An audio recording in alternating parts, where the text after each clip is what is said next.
John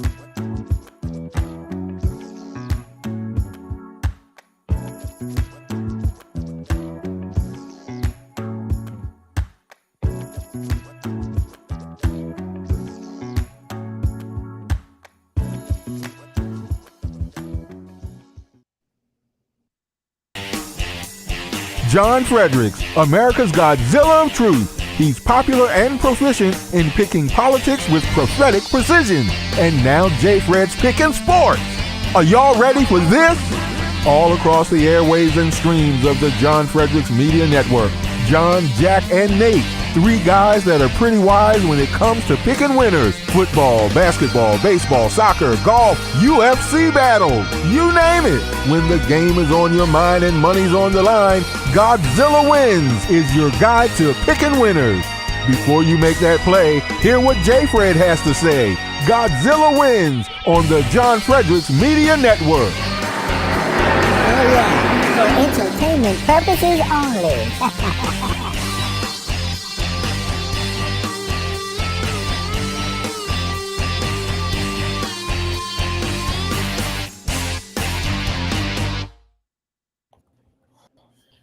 Good morning and welcome to episode 81 of the Godzilla Wins Pick Show. I am filling in for Jack today. Jack is in Arizona, so he's going to be sleeping in. I am going to be hosting Nate. I'm joined by John Fredericks, the head honcho over at Godzilla Wins, and James Tillman III. Okay, so starting off the show for the first hour as we sort of transition back into our variety show format. We're not just hammering down picks now the NFL season is over. We're going to be doing our Super Bowl overreactions. We're going to talk about why the 49ers didn't know the OT rules. Did it cost them the game? As we move towards the middle of the hour, we're going to be talking way too early predictions for next season, already looking ahead. And then what were our best takes and worst takes for the NFL season. I know that I have a few in both categories. I'm sure John does as well. But yeah, let's just get into it. Welcome, guys. Thanks for coming in. Hey, nice to have you with us, and nice to get a winner with Kansas City +2. Had a big that kind of bailed me out for the otherwise lousy playoffs. Bet against Kansas City twice. Bet against Mahomes 2 times as an underdog. You know, my wife always says, "Mom, Mom, because Jack's not here." So Ann always says, "You're stubborn, but you're not stupid." So that bailed me out. And if you go to Daily Picks, it also got me in the black. So it was a good day. It was a good Kansas City win. And I gotta tell you, I bet the defense and I bet Mahomes. When Mahomes got that ball, first of all, when he had the ball with minute 57 to either tie or win, it was like we're either going to go to overtime or win the game. And then when Shanahan had to kick the field goal and they gave the ball back to Mahomes with 4 downs. See, this was the key. He had 4 downs. You got to stop this guy. I mean, as soon as they kicked the field goal, I said to Ann, I just won this. It's over. I mean, they're not going to stop this guy 4 consecutive downs every time he's got a first down. So. Anyway, that was a big win for the Chiefs and good for us. Oh, huge. I was the lone dissenter on the 49ers, and it was difficult to watch towards the end of the game for me. But I'm happy all of you guys won. James, what were your just sort of quick takeaways before I start diving into anything deep on this? Yeah, I was glad to take the Chiefs by a small 2-point spread as well. But you have to give Frisco some credit though, man. I mean, they were right there. You know, I know we're going to get to it later on, you know, as far as the blown lead goes, but they were like right there, and it was a very entertainment game to watch. I know they were saying that, you know, the Taylor Swift thing is part of the reason why it was the most watched Super Bowl ever and things like that. But even aside from that, I think it was a very, very good game. It was a great game. I think so too. And I think that people say, you know, oh, nobody cares about these teams or whatever, but I don't know. I live on the West Coast, and I feel like the Niners just don't get enough credit for, like, they have a pretty big fan base. It's basically all of Northern California, you know. So, I mean, you know, and then a lot of the surrounding West. And Nevada. And Northern Nevada, yeah. So, I mean, the idea that, like, nobody cares about the Niners is, like, ridiculous. Like, they have a gigantic fan base that spans multiple states on the West Coast, so that's stupid. So, I mean, there were definitely people excited. I mean, Reno was just absolutely just ridiculous all weekend from people coming up from California to watch it here and be able to gamble on it. So yeah. Okay, so I guess like my first thing when I was thinking about this, and the first thing I wanted to talk about is like when we watch Mahomes, are we at a point where we're thinking like I'm watching the greatest quarterback to ever play the game? Yes. Even with Tom Brady just having recently retired. Tom Brady, yes. Bob Greasy. I mean, you can go back. Joe Namath. I mean, I go back with all these guys. Sonny Jurgensen. This guy there's something about him. I don't know what it is. It's just magical. And yeah, I get the Brady thing, but it was nothing like this. I mean, it was, Brady won all these Super Bowls and he was really good, obviously, in any conversation. But did anybody doubt when Mahomes got that ball in the overtime that he was going to go down the field and get a touchdown? Did anybody doubt that? No. And you got the same thing. And it was the same way you felt about Brady in his prime. I think it was like he's just not going to mess it up. Right. I think that's fair. James, did you have any thoughts on are we watching the greatest quarterback ever? Like, will he be the greatest quarterback ever? I think there's definitely the trajectory to do so. It's kind of difficult to have these conversations while the player is still maybe not even considered in the prime. Maybe he's a year or two still away from his prime. I think he's like 28 years old. So, but I know that there was a lot of stats out there that was comparing Mahomes to Brady as far as what both respective quarterbacks did before the age of 30. And Mahomes, win-loss, I think he has like a 2 or 3 games better than Brady. Passing yards, it's like 5,100 to 3,500 for Brady, and he had more scoring touchdowns as well during that span. So I definitely think he obviously has some years to go, and time will tell as far as his level of greatness is concerned. But as far as does he have the potential to do that, absolutely. I mean, I think like in just looking at the first 6 seasons of the career, I mean, we forget Mahomes feels like he's here every year, which he is. He's played in the AFC Championship every single season he's been a starter. He's won the Super Bowl 3 times, obviously. When you look at Brady, he won the Super Bowl 3 times in his first basically 6 years in the league as well. So, I mean, they're right there on the same trajectory. The difference is that Brady doesn't win his first MVP until 2007 after coming into the league in 2000. Mahomes has already won those, and then we forget that Brady had basically a 10-year stretch where he didn't win a Super Bowl after those first few kind of early in his career. He didn't win again until 2014. Even though they had that 16-0 season, they had those really good teams. They had another 14-2 season stacked in there, but they didn't win the Super Bowl those years. So, I mean, just if you're just saying, no, Tom Brady's the greatest because nobody will ever get, 6, 7, whatever it was, like, yeah, that's, maybe, but that's a lot of team stuff. But man, Mahomes is right there trajectory-wise. I mean, he's right there. And the level of play just looks so much more dazzling than young Tom Brady did. And this isn't to I think that's the key word you just had, dazzle. There's the dazzle that Brady just sat back in a pocket and made passes. Right, guys were open, he hit them all, and he would wiggle out of trouble, step up in the pocket, and hit somebody somewhere, for the first down or whatever. But I think it's the word dazzle. That's what Mahomes is. But there's just something about him, and the other thing is the guy's just a wonderful human being. I mean, he married his high school sweetheart. You never hear a bad thing about him. He never says a bad thing. He doesn't drink. He doesn't smoke. He doesn't do drugs. He doesn't do pot. Not that any of that's bad, because I do the drinking thing, right? So I do 1 of the 3. But so it's not. But it's just and he's a Christian. And I mean, it's just, and he does those commercials, and he's funny, and there's no controversy, and his teammates love him.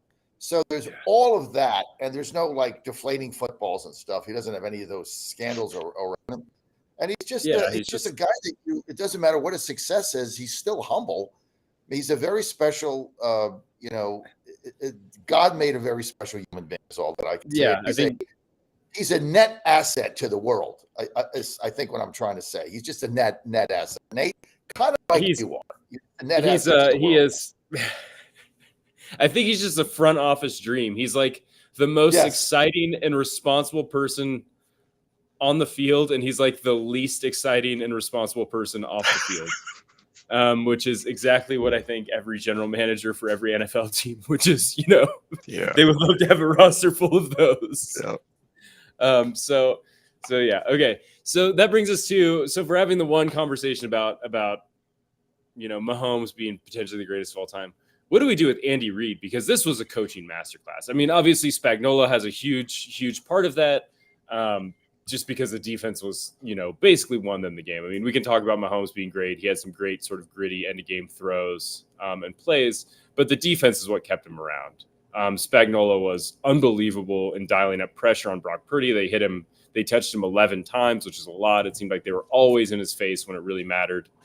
And Andy Reid, has adjusted his offense yet again to be able to accommodate the lack of talent on their offensive roster, I think would be a pretty generous way to put it. They just didn't have that many weapons besides Kelsey and Pacheco, and they still found a way. They ran a lot of heavy packages, especially when Greenlaw got taken out of the game when he injured himself coming out onto the field. They exploited the run against San Francisco. They did everything right. So where do we put sort of moving his way onto the Mount Rushmore of NFL coaches? I feel like he's got to be there. Well, he's got to be. I mean, there was a lot of things we said last week on this panel, and I can't remember who said it, but it was very accurate. I know that I said two things, that you give Andy Reid 2 weeks, you're gonna lose. I mean, the guy's just a brilliant coach, and the way he figures things out, you give him 2 weeks. I think his record after 2 weeks is up in the 85% range after the Super Bowl. I said it was going to be Spagnuolo's, kind of breakout thing, because he's been a head coach before. He's banged around a little bit, but his defense was up to par. To me, he was the second MVP there. I'm sorry. Yeah, I mean, he's the only coordinator to win 4 Super Bowls as a coordinator. Yeah, I mean, he's just good. The adjustments they make in the second half are incredible. I mean, that's just a very well coached football team. But other guys said two things here. I don't remember you, but somebody said, "Brilliant! I should have done this. Bet the Niners in the first half and the Chiefs in the second half." Who was it that said that, Nate? You? Who was that, Dan? I don't think it was me. It might have been Mitch. It might have been Mitch. That was brilliant, because he said, San Francisco. Kansas City always falls behind. They always win in the second half. So you'd have won those bets. Somebody else had Pachinko over 47, which I don't bet props, but I thought that was a really good bet. And I think he got 65 or 70. So, but those were two good. We gave out, other than meat on the Niners, we gave out a lot of owners last week. That's why it wasn't very good for me, but I think it was good for everyone else. Yeah. Hey, Nate, what's up with the glasses? Happy for you guys. Oh, it's an early morning, John. I was just scrambling around, and the glasses were the first thing that hit my eyes instead of contacts. I like the glasses. Thank you. I appreciate it. What do you think, James? It's just a hosting thing. When you host, you have to wear the glasses. That's how people It's know. like professorial, right? The professor. Yeah, that's it. Yeah, I have to look smarter when I host this show versus when I'm just. What's up with that hat? It's cold here. It's 20 degrees outside. That's what's up with the hat. I'm in Florida. It's still winter in Reno, John. I'm at 13 myself, so I can God. relate. Yeah, exactly.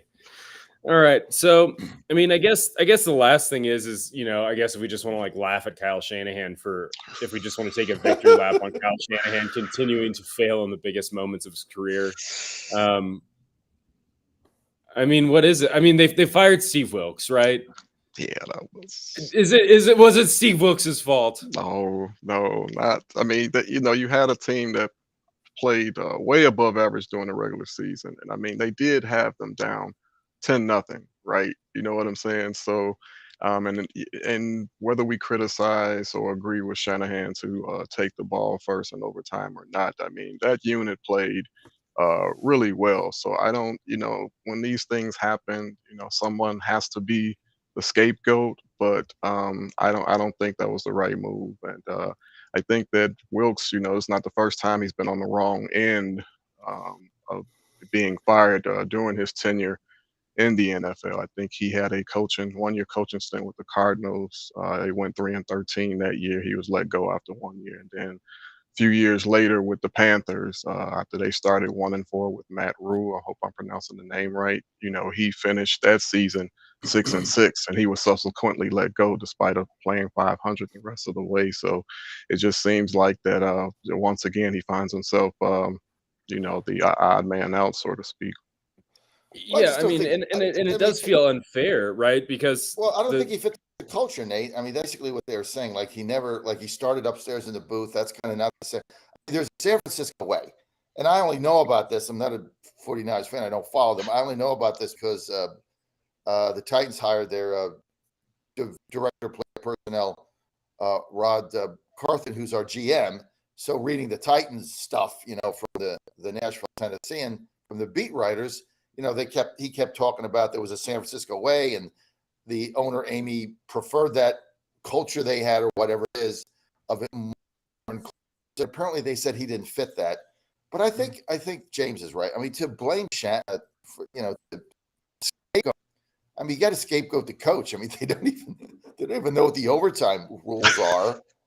And then if you saw that press conference, you knew he was lying. I mean, look, I've watched politicians, guys, for 4 years. Like, that's all they do is lie. Right? If you're lying to me, like, I know immediately because I'm so accustomed to it. He was lying. Oh yeah, we knew what the rules were. You knew what the rules were. So let me ask you this: you're going to win the toss, and then you're going to take the ball, and then if you don't score a touchdown, you're going to give Mahomes 4 downs every set, because that's what it is when you get the ball the second time. If they score, you get 4 downs a set, because if you punt, the game's over. So you're going to give him 4 downs. There's nobody in the right mind that follows football that would ever do that. So he didn't know the rules, and how are you going to Super Bowl know what the overtime rules are? Just horrible. And then when he had the 3rd and 4, right, when he had to go for the field goal, now that you made that mistake, there's no way on earth I kick that field goal. That's like a loser play. At that point, you got to get the touchdown to win the game. And he kicks a field goal, which is, to me, meaningless. It's just so tough. And I think that it really does come down on Shanahan. I mean, when I look at this and I think back on it and I look at the box score, I just think this was Kyle Shanahan. He's the offensive mastermind that had this thing humming all season. And they get to the biggest moment and everyone's healthy. Debo's healthy. Christian McCaffrey's healthy. Trent Williams is healthy. Brock's healthy. They played 23 games where all 4 of those guys are healthy. And this was the least points they've ever scored.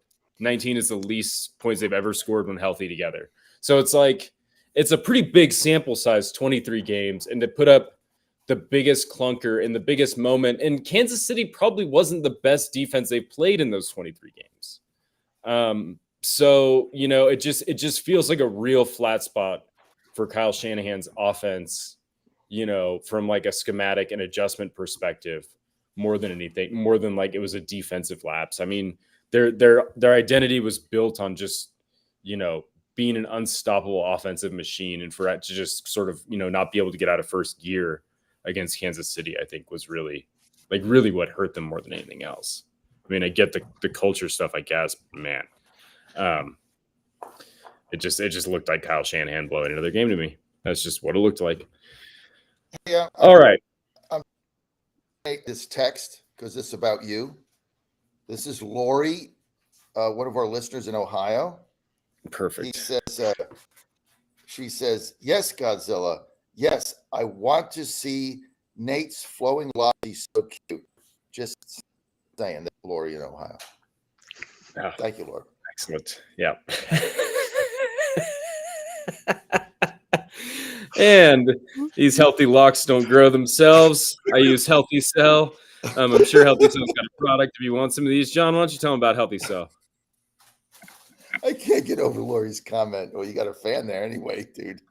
Perfect. Listen, I took Healthy Cell last night. I got back from the game, right? So we had dinner. It was late. It was like 11 o'clock. I get back from the game. Okay, got to get up. I got to get, 7:30, 8 hours fired. So I downed that Healthy Cell 10 minutes before I went to bed. Fell asleep at 11:10, got up at 8 hours, 7, just like that. Dreamed all night. Jump out of bed, feel great. I mean, to get a good night's sleep is really the best thing ever. And we're here following Joe Seaman, West Virginia. The whole baseball sleep. I told you this before. They wear this thing called a Whoop band, and if you get 8 hours sleep a night, you don't play. I mean, these guys are serious about this because they say that sleep is regenerative. Everything regenerates. You got to have, especially your brain. So you take this healthy cell and just out, and then you sleep the whole night. You get that fourth deep sleep. It's all natural. Look, folks, do yourself a favor. Live better. Live better. Be healthy. Be happier. Go to healthycell.com/Godzilla. Promo code Godzilla. You're going to get 20% off the first order. That's all you have to do. You're going to love your healthy cell. Go to healthycell.com/Godzilla. Promo code Godzilla. Get your REM sleep. I ran out. Almost ran out, but of course, Ann came down to see Joe play, so she bought me a whole new batch. So just in the nick of time for last night. healthycell.com/Godzilla. Promo code Godzilla, get 20% off your first order. Live a better life. That's it. That's all I can say. Best thing out there, all natural. All right, Healthy Cell. So I guess like the last thing that to sort of cover on as we sort of recap the Super Bowl is the big storyline that came out afterwards, right? We sort of touched on it a little bit, but now we can just dive into a little bit more detail. Is the fact that after the game, a lot of the 49ers players were interviewed, and the overriding sort of consensus among the players seemed to be they didn't really know what the overtime rules were. And that caused quite a stir. Kyle Shanahan had quite a few questions to answer sort of the next day about that. Other members of the coaching staff for San Francisco had some questions to be answered about that. And then we get the hot mics from the Kansas City Chiefs as they react to what the San Francisco 49ers chose to do in overtime, which was pretty telling as well. They were pretty excited when San Francisco chose to take the ball first. So, with all those things sort of in mind, and Kyle Shanahan's sort of explanation of what was happening, like, James, was it weird the players didn't know? Did they need to know? Because Kyle Shanahan was basically like, the coaches knew, and we were like communicating to the players. Like, we didn't feel like we needed to just like overload them with possibilities like that, we're pretty remote. Like, I don't think there have been any games played with the new playoff rules. With the new playoff OT rules. Is that correct? Okay. I believe so. And yeah, I wasn't aware of it either until they were talking about it during the as they were approaching the overtime session. So yeah. So it's like, do the players need to know that? Do you think? Do you think it was like critical for them, or like at that point is like knowing when they get out on the field enough? Like, because that's kind of what it sounded like was happening. I guess you can make an argument for both. I during the week, because I get to work from home a few days remote, and I catch a couple of sports shows, and one of them is like the Herd with Colin Hurd, and he made the case for like, hey, listen, I don't want to overload my 22, 23, 24-year-olds with with a bunch of potential scenarios versus definitive ones. So, but what? I mean, that's what I kid you not. That's not me. That's not me. I heard that. Somebody sent me a clip of that. This blew my head up. I read that and I'm like, what planet do you live on? Right? This is a Super Bowl. Every player should know. Well, it's a simple rule. Like, it's like you're playing basketball. Here's a simple rule. If you're in the paint over 3 seconds, you're going to get get a technical. You're going to get a foul. I mean, you're going to turn the ball over, right? Oh, those are much too complicated for my players to understand. I mean, it's a super. Hey, by the way, we're in a team meeting. We're eating breakfast. Hey, by the way, in the Super Bowl, every team gets the ball one time. Hey, that's interesting. Like, you're holding me too much information. Yeah. Right. Yeah. It's like, okay, so if it goes to overtime, we want to, defer after. Like, that's all the conversation is, right? And you need to tell like one person, like the team captain, like that's enough. Like, they'll make the decision. Yeah, and I guess Shanahan took the ball because he didn't know the rules. At the end of the day, he can lie through his teeth. He didn't know the rules. There is no other, and then he says, well, and then Tony Romo was trying to make excuses for it. Romo was embarrassed for the guy because when they won the toss and he's taking the ball, Romo was like, why is he doing this? And then he's like, oh, well, you know what it must be? He must think his defense is gassed. I mean, nice try, Tony. And that's kind of what Right? Kyle His Shanahan defense is tried to say gassed. afterwards, like when he had some sort of time to reflect and sort of build his talking points in defense of it, was sort of like, well, it was a pretty much a defensive battle, so we figured, one score might be enough or whatever, regardless of what it was. No, you want the ball the second time. In that scenario. Now, if it's a field, if it's one time and out, then it's different. But even if they got the touchdown, Kansas City gets the ball. So it made no sense. If it was the old rules where you get a touchdown, you win, then okay, go with the game. I get it. Yeah. But they were going to get the ball no matter what. And this is what nobody mentioned. With 4 downs, not 3, 4. You got 4 downs. You gotta stop them on the scenario. To me, he lost the game. I think so, and I think that Kyle Shanahan sort of tried to be sort of slick and go back, and he said that he had conversations with the analytics guys evidently, but I think that really what the telling part was when the hot mic stuff, Mahomes and Kelsey and Andy Reid were all sort of talking there on the sidelines right after the coin flip. And Mahomes sort of looks over at Andy Reid and he goes, oh, they're taking it first. And Reid nods his head. And then Kelsey comes over and he says, oh, they're taking it first. They can have it. Like, good. That's great. They knew that the Niners had messed up.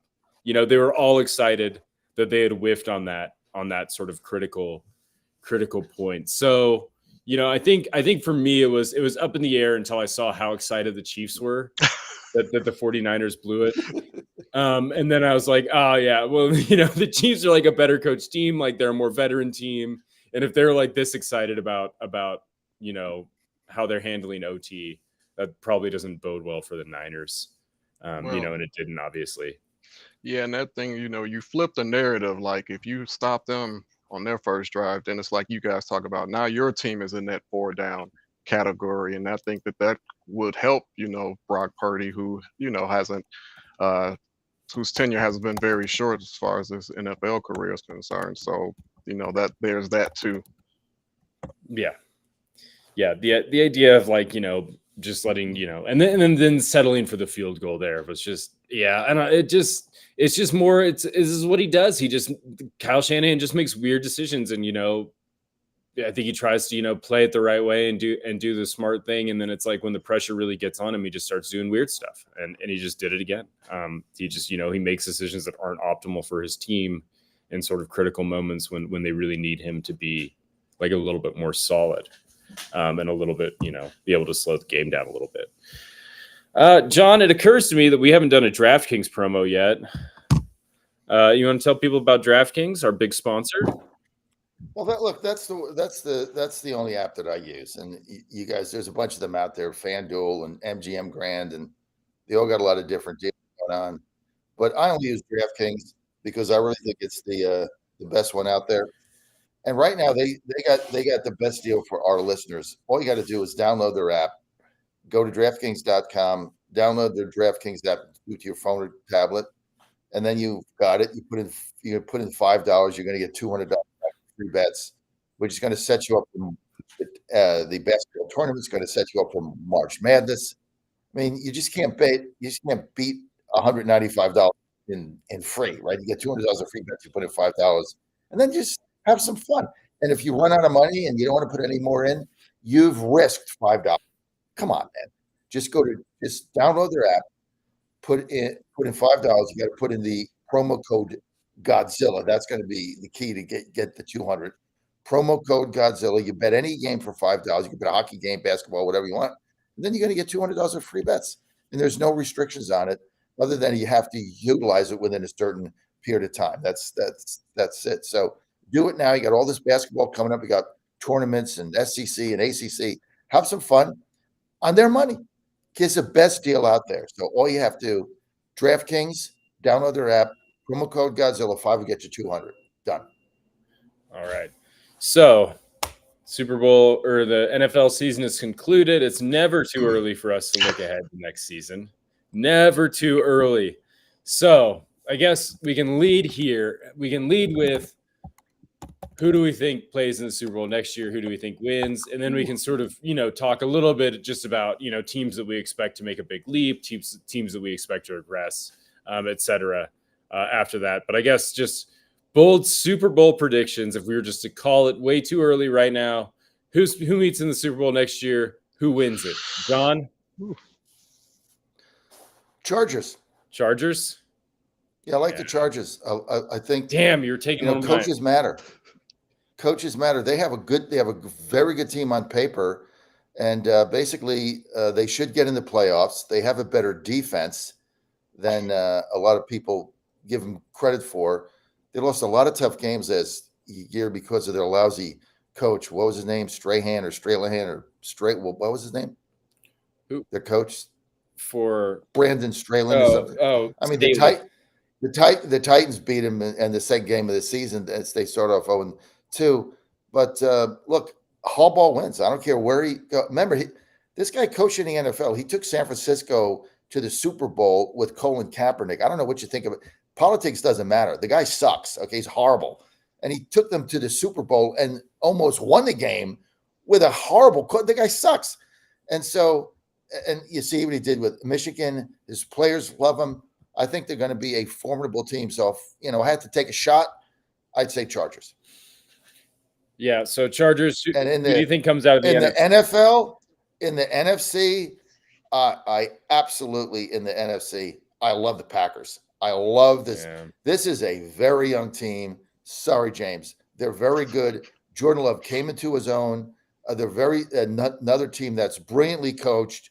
They play together, but the young players on that team are stunning. I mean, all those rookies they had, and look, they came within a couple plays there of beating the Lions. So I like the Packers. So if I had to bet early, Packers, Chargers. Wow, love that bold play. James, what are you thinking? I'm not going to be as bold as my friend here. I always tend to, and obviously we're way too early takes. One of the criteria is, we're not sure what teams are going to do during the off season or the draft for that matter. So right now I'm still liking Kansas City till somebody beats them. But I also like the Chargers with the Jim Harbaugh factor. He's had success at every stop he's been, as we mentioned on this podcast several weeks ago. You also have to think about Baltimore. I mean, you have to look at them as being right there. And no apologies needed, sir, about looking at the Packers from the NFC. I'm right there with you. I don't see nothing that the Bears will do has got me overly excited by any means. I picked them to win like 7 games last year, and I thought that I was in trouble because they were like 2-7 through the first 9. So they managed to pull off 7. I don't see them doing any better than that. Even no matter what the quarterback situation is. So I'm going to go with the Packers, out of the NFC as well. And Frisco, when they're healthy, they've been a pretty formidable squad as well. Yeah, I guess here's Jesse just popped in. Look what the cat drug in. James, look what the cat drug in off the road. Well, I'm in Arizona, and I'm up now, and I wasn't going to be on the show because I'm doing other stuff, but Dan had an emergency, and so I just when I logged on, I was like, okay, well, let me get on. And then you guys started talking about the overtime stuff, and I got kind of fired up. So then I just was like, well, let me take a shower. Because I think I'm going to hijack this segment. I'm going to go back to the last segment, and then I'm going to zigzag to this segment. So in true Frederick's form, I'm just going to take 5 to 10 minutes and do whatever I want. And then I'm going to be like, all right, hey, what should we talk about next?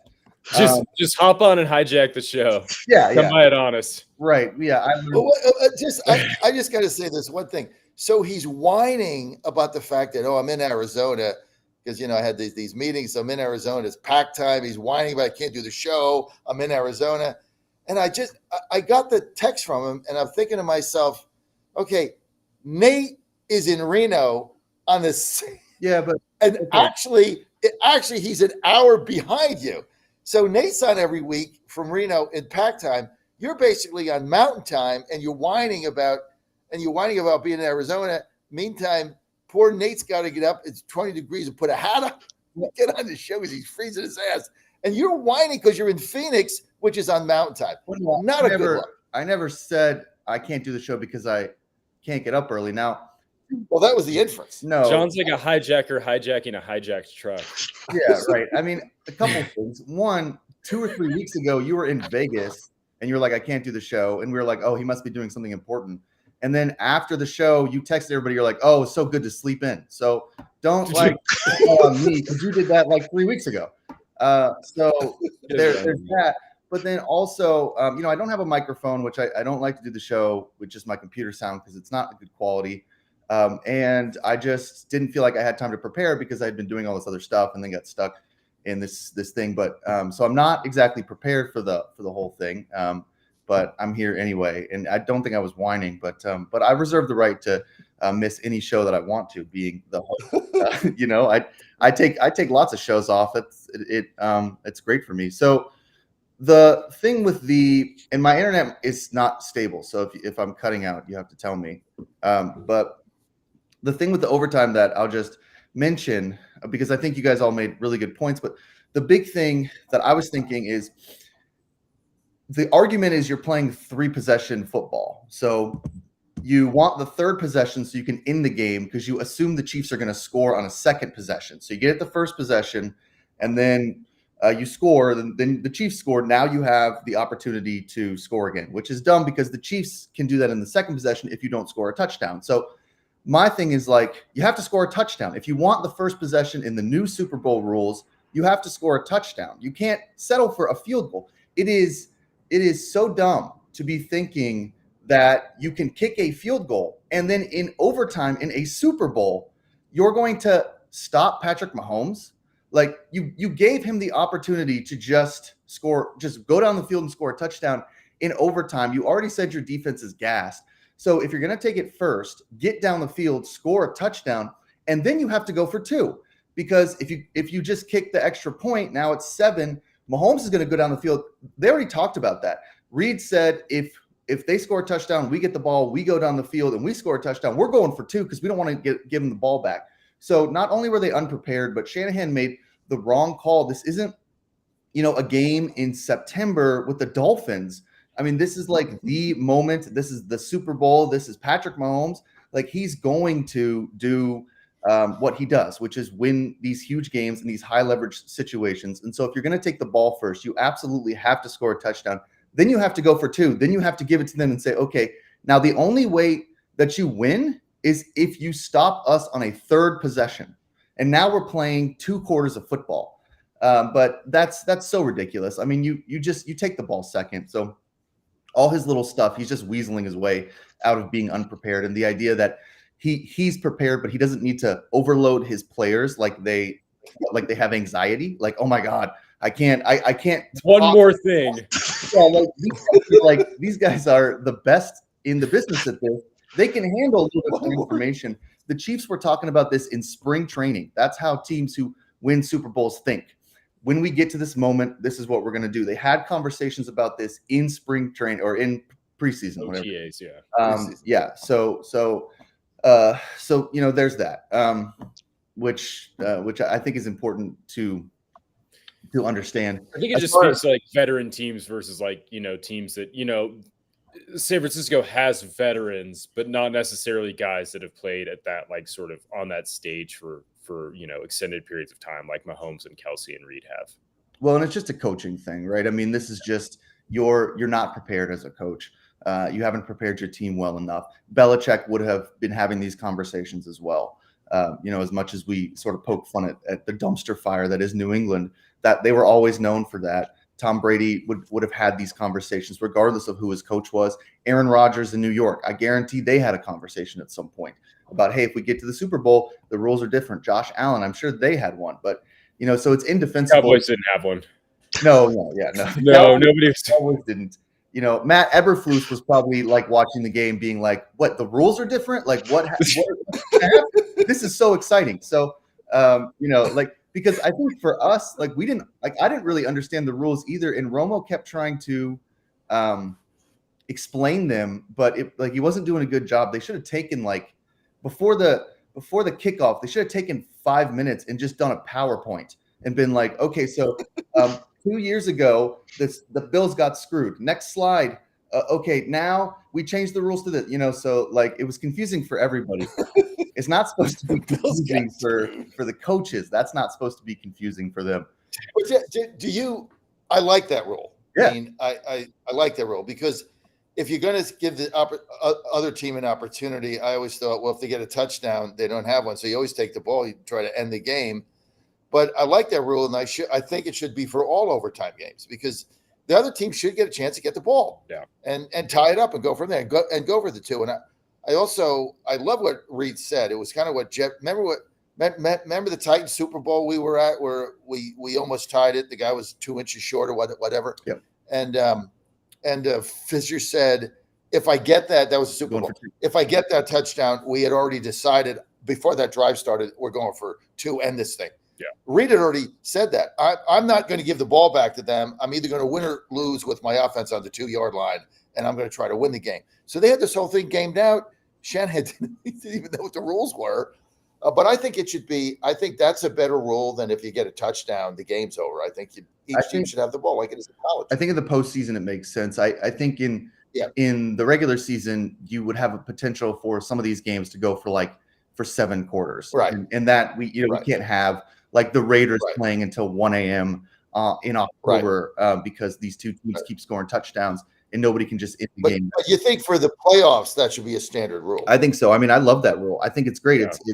It's really interesting. And then, first of all, we just get more playoff time. We get more Super Bowl, and there's more strategy involved in that. And the defenses matter a little bit more as well, because you're right.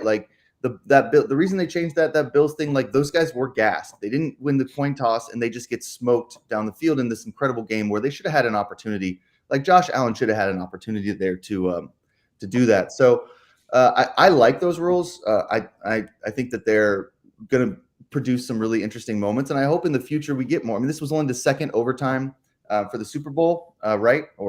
Shanahan's been at both. The Falcons lost, and then this one. So it's not like it happens all the time, but I do think it's going to happen more. I mean, it's just we're not in the 1970s, so it's just like these guys they end up playing overtime a little bit more. So we should see this again, and it should be really exciting.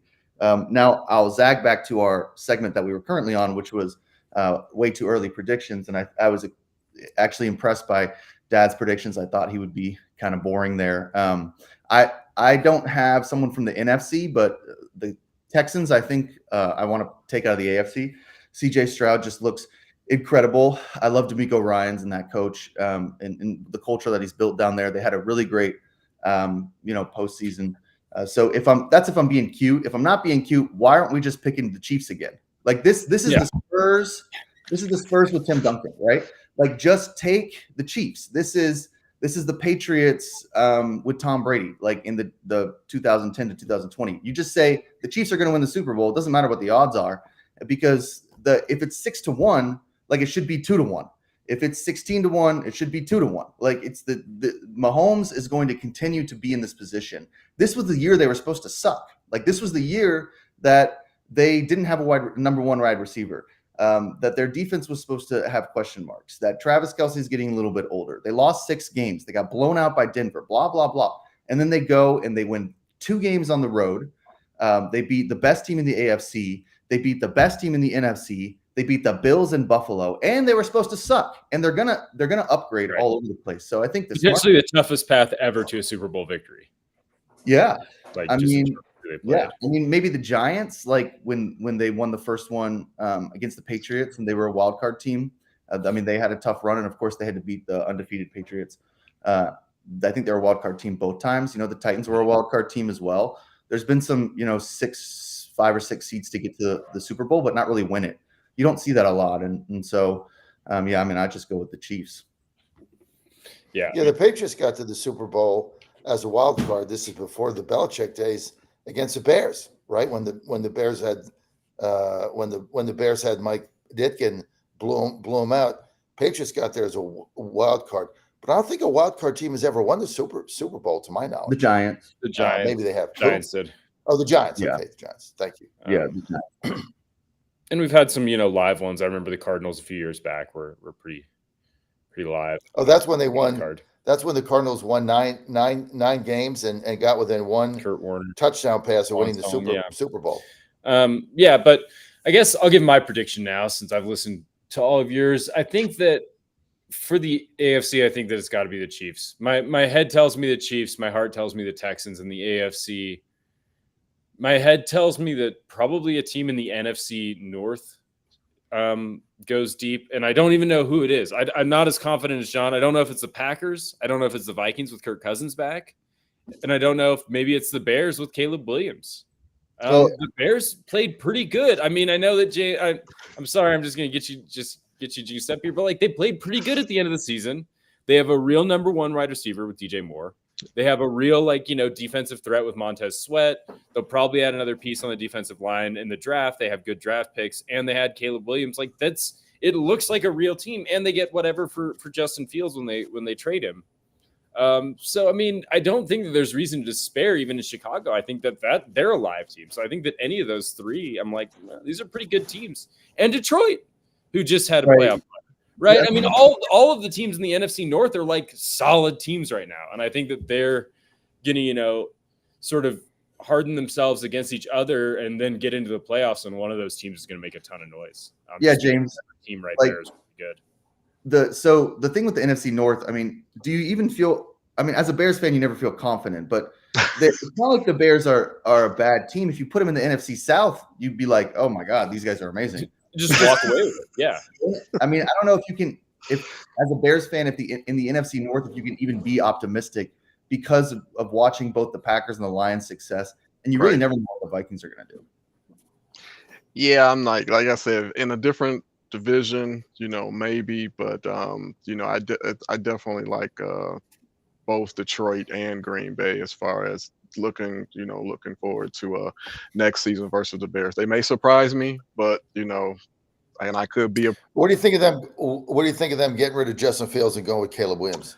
I'm kind of up in the air about it because for a lot of his tenure with the team, that offensive line has been like a revolving door, and to demonstrate what you guys were saying earlier, they played better down the stretch because you had now all these guys are starting consecutive games, right?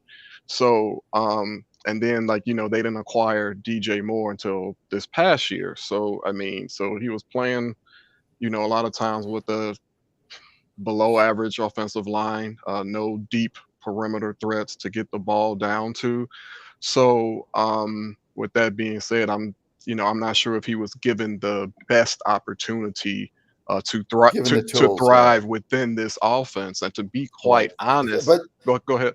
I agree with you. No, I think Justin Fields has got a bum rap. We really don't know if he's a good NFL quarterback or not because he hasn't had any surrounding staff on that O-line. He's running around for his life.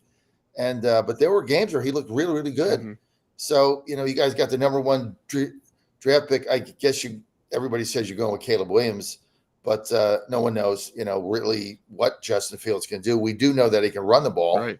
And, to me, if I had to pick now between Justin Fields and Bryce Young, I'd pick Justin Fields in a heartbeat. I wouldn't even wet an eyebrow. Yeah. I mean, I don't think Bryce Young is an NFL quarterback. Maybe he'll turn into one. He's not now. Malik Williams isn't. I mean, there's just guys that come up. They're just not NFL quarterbacks. It is what it is.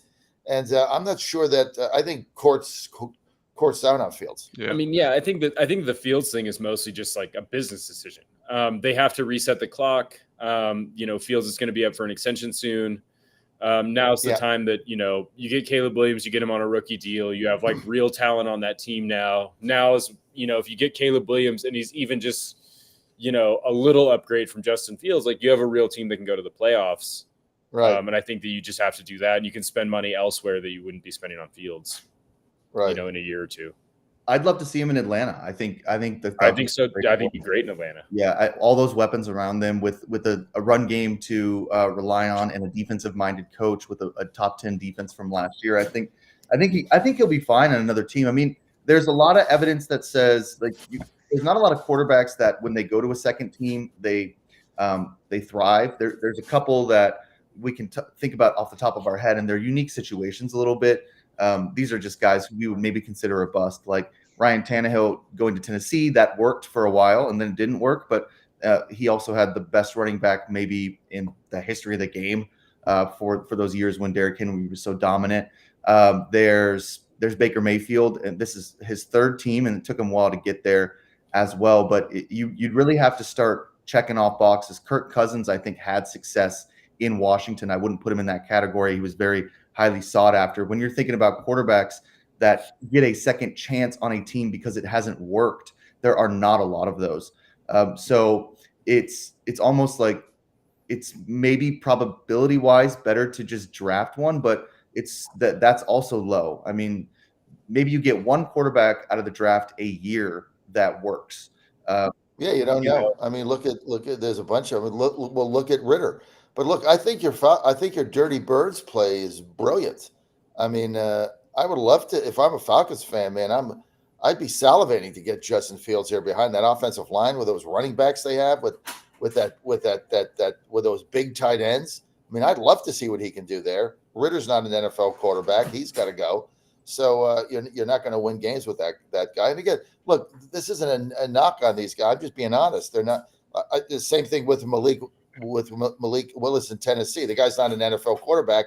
So to me, either turn him into a wide receiver or cut him because he's just taking up space. He's not an NFL quarterback. It is what it is.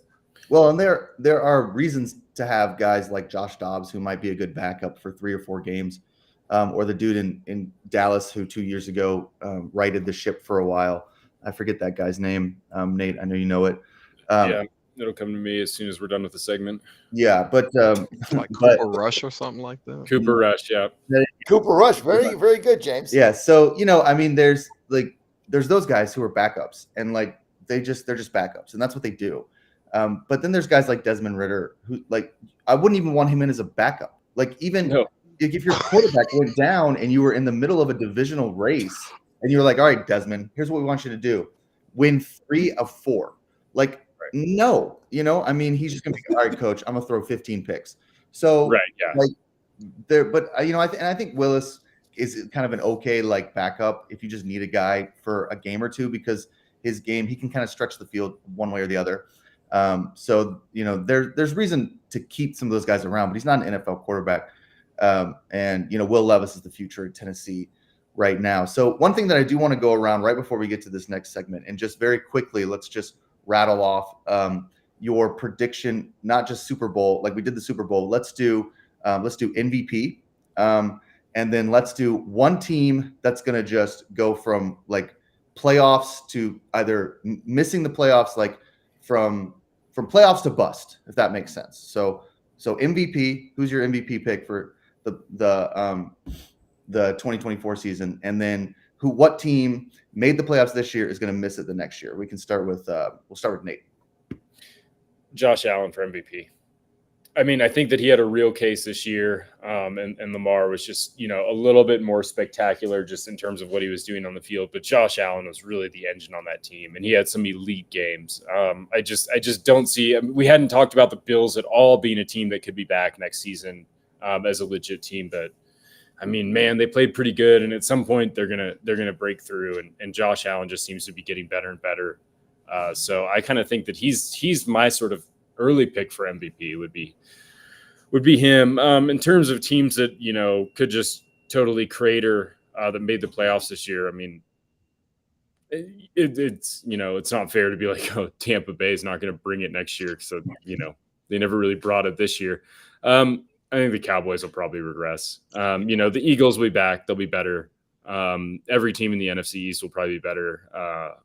The NFC just itself, we just talked about the NFC North, is going to be loaded. I think the Cowboys are just going to have a tough road. And I'm just not sure that the team is getting better right now. So probably the Cowboys would be my candidate for regression. Dad, MVP and then regression team. Aaron Rodgers, Cleveland Browns. Oh, that's pretty good. That is good, man. You're really bringing it today, John. Yeah, wow. The last two. I mean, it used to be we would do these segments and you would say something ridiculous and I'd just be like, oh my God. You'd be like Will Levis for MVP. Yeah.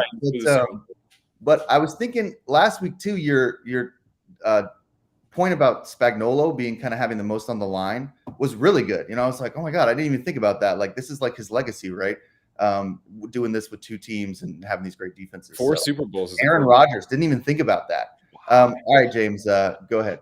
I like Jackson again, but then I'm also I'm thinking about Burrow's situation too when he returns back. So I believe he can be in the thick of that race as well. I'm going to throw in an extra one here. I like the Chargers, being a playoff team next year. They didn't make it this year, but I like them being in the hunt.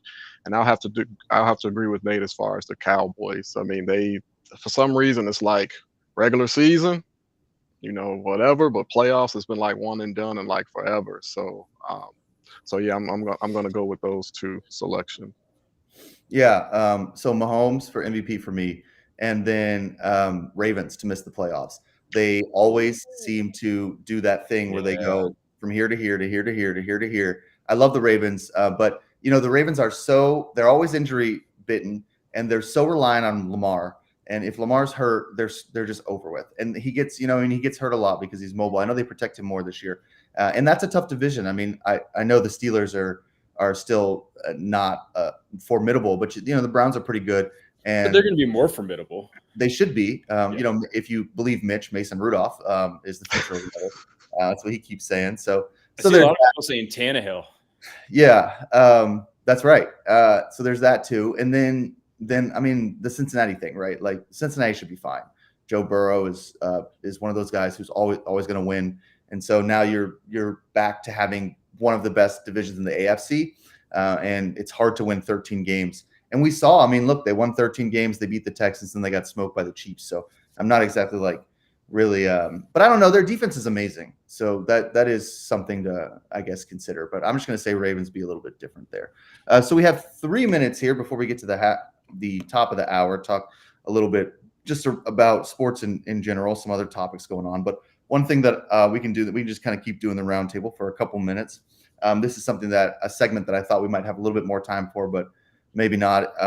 That's fine. Is looking back on this season. So we went forward to next season, looking back on this season. Give us your worst hot take or your worst bet. So whether it was, a futures bet that didn't pan out or a team that you thought, this is going to be a good team or a player. Give us kind of your biggest mistake this year. We're on the radio pretty much. I'll start. Titans. I bet the Titans to win the Super Bowl. How'd that turn out? Stupidest bet I've made in history. Are you going to do it next year? Yes. No. Not learning from your mistakes then. No, because I do it for entertainment. And one of these times they're going to win, and I'm going to get I bet $1,000 going to be 80 to 1. I'm going to get 80,000. Yeah. Right. Just like I just bet the Astros to win the World Series again for the 90th time. But there I've collected 8 to 1. Excuse me. Did I hear somebody say Josh Hader? Yeah. Did I miss that? I love when we get to baseball, Astros are going to win the whole thing again. I'm fired up. But yeah, Titans win the Super Bowl. Stupid bet. Nate. Worst bet was Trey Lance MVP. That was when he was still in San Francisco. That was right after the Super Bowl. It was the first thing I made. I was like, Trey Lance is going to be back. Brock Purdy's going to be injured. Trey Lance is going to run this offense. Yeah. I had never been more certain of anything in my life. I was 50 to 1 is value. Yeah. He could have been 5 billion to 1. Yeah. And he wouldn't have had good enough odds in retrospect. James. Best take, I mentioned it earlier, was how many games the Bears would win. So they ended up winning exactly 7. And like I said, I thought that was in doubt 9 or 10 games through the season. So that was a good one. My worst one was the Cowboys because how dominant they had been at home, not just this season, but I think that dates back to last season. They had won like 16 in a row, on average 21 and a half points in those wins. So, and then they ended up playing like that team was a dumpster fire against the Packers. So that was by far my worst take during the 2023 NFL season. Yeah, I thought the Broncos were going to be back, so that was my fault. I wasn't thinking clearly about the Broncos. The Broncos went 8-9. I thought they were going to win. That's because when you made that bet, you didn't have your beard vet coffee. Yeah, I know. I don't know. You had that. There, no beard vet coffee, no nothing. I mean, that was just a disaster for me. I thought Sean Payton Russell Wilson were going to run the league, and Wilson was going to win MVP, and it was just going to be incredible. And then I also thought Derek Carr was going to like smoke everyone in the NFC, and the Saints were going to go deep in the playoffs. So I wasn't exactly crushing it either. But I had some. I thought the Browns were going to do well, so I was right on that. So good for me. You're listening to the Godzilla Wins Saturday Pick Show now with your normal host Jack Fredericks, who I don't know might be here for the next hour. We'll see. Don't change the dial. Coming up, we're talking around the wide world of sports. Got a lot of topics to discuss. We're going to take a quick break. Do not go anywhere.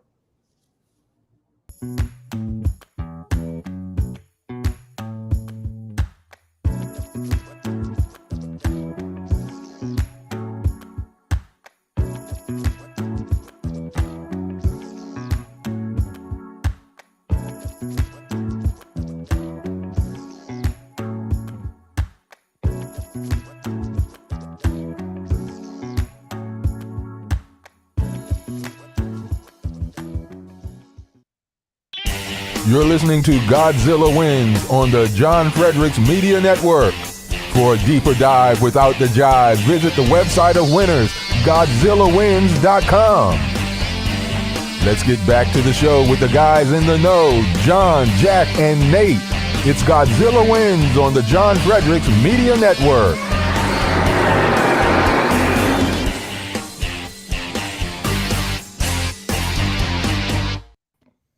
You are listening to the Godzilla Wins Saturday Pick Show. We're going to take it old school here for a minute with just me and Nate and John, my father, who will be on in a minute. We're just going to do a bunch of variety here for the next hour. Should be a lot of fun. Before we do that, John mentioned Beard Vet Coffee. I think he popped up to go get some. I might have to do the same in a minute. I never go anywhere without a little Beard Vet Coffee.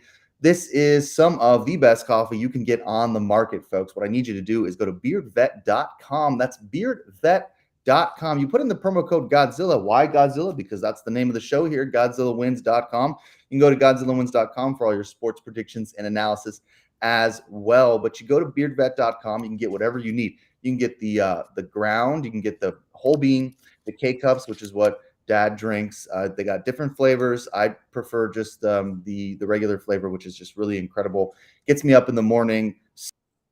Super affordable, incredible quality, really good stuff. Beardvet.com, promo code Godzilla. Hey, listen, you got a beard like me. I know I'm the only one on the show with a little beard here. You got a beard like me. You go to Beard Vet. They got some beard tinctures as well. They sell a whole case where you can get just pretty much everything that you need for your beard maintenance, which sometimes beards can get a little tricky there at times, depending on how long they are. You need to keep it nice and groomed for the ladies. Valentine's Day just ended there. They got this whole case. You go to beardvet.com, promo code Godzilla, just like the show, GodzillaWins.com, promo code Godzilla, get you 10% off. Okay, I don't know where John when he was eating yogurt a minute ago, and now he's gone. So we were going to start with his time at West Virginia. There he is. So Dad, just tell us a little bit about. I know you're in Morgantown right now. Nope, I'm in DeLand, Florida.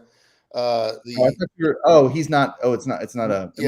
Mountaineers start. They got 7 road games to start. Obviously, it's very cold still in West Virginia. So we went to we got tickets for all the games. As parents, you get free tickets, so that's kind of neat. But We're in DeLand, Florida. The Mountaineers opened last night against the Stetson Hatters, which is a pretty good MAC team, very competitive. Big crowd at home, almost sold out. So Stetson's got a big fan base here. We had a lot of West Virginia fans came down, and the Mountaineers winning their opener 6-4, 2-run homer in the top of the 8th wins it. And Joe Fredericks didn't see any action, but he did warm up once. So we'll see what happens today. Game today at 11 a.m. But a lot of people picking the Mountaineers to win the Big 12 conference and maybe go, finally get to the Super Regionals, maybe go deep.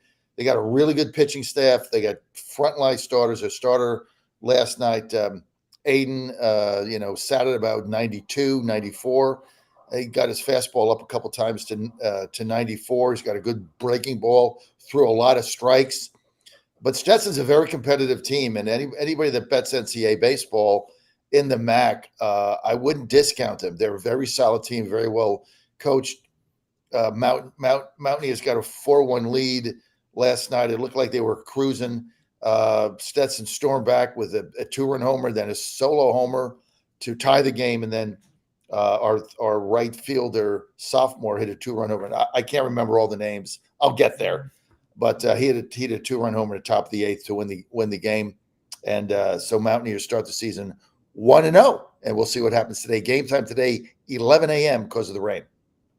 Well, Dad, I think listeners would be a little bit interested, and I know you can't tell us everything about Joe's life. That some of that stuff is just kind of private. But I'm wondering if you can kind of peel back the curtain on what it just means to be like a college baseball player, maybe a freshman. Like, what is his life like as the season starts? What does that? I mean, how much is he just locked into the sport? How much traveling does he have to do? How much do you get to see or talk to him? I mean, what is that like for someone who maybe has never played a college sport or doesn't have children in college athletics? Like, what does a D1 athlete's life look like right now for college baseball? What a great question. So let me go back to the beginning, and then I'll tell you the end question.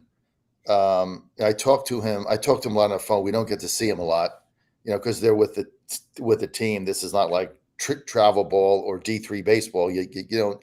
Parents are not involved in any possible way, other than you get a text once in a while. But I talked to him.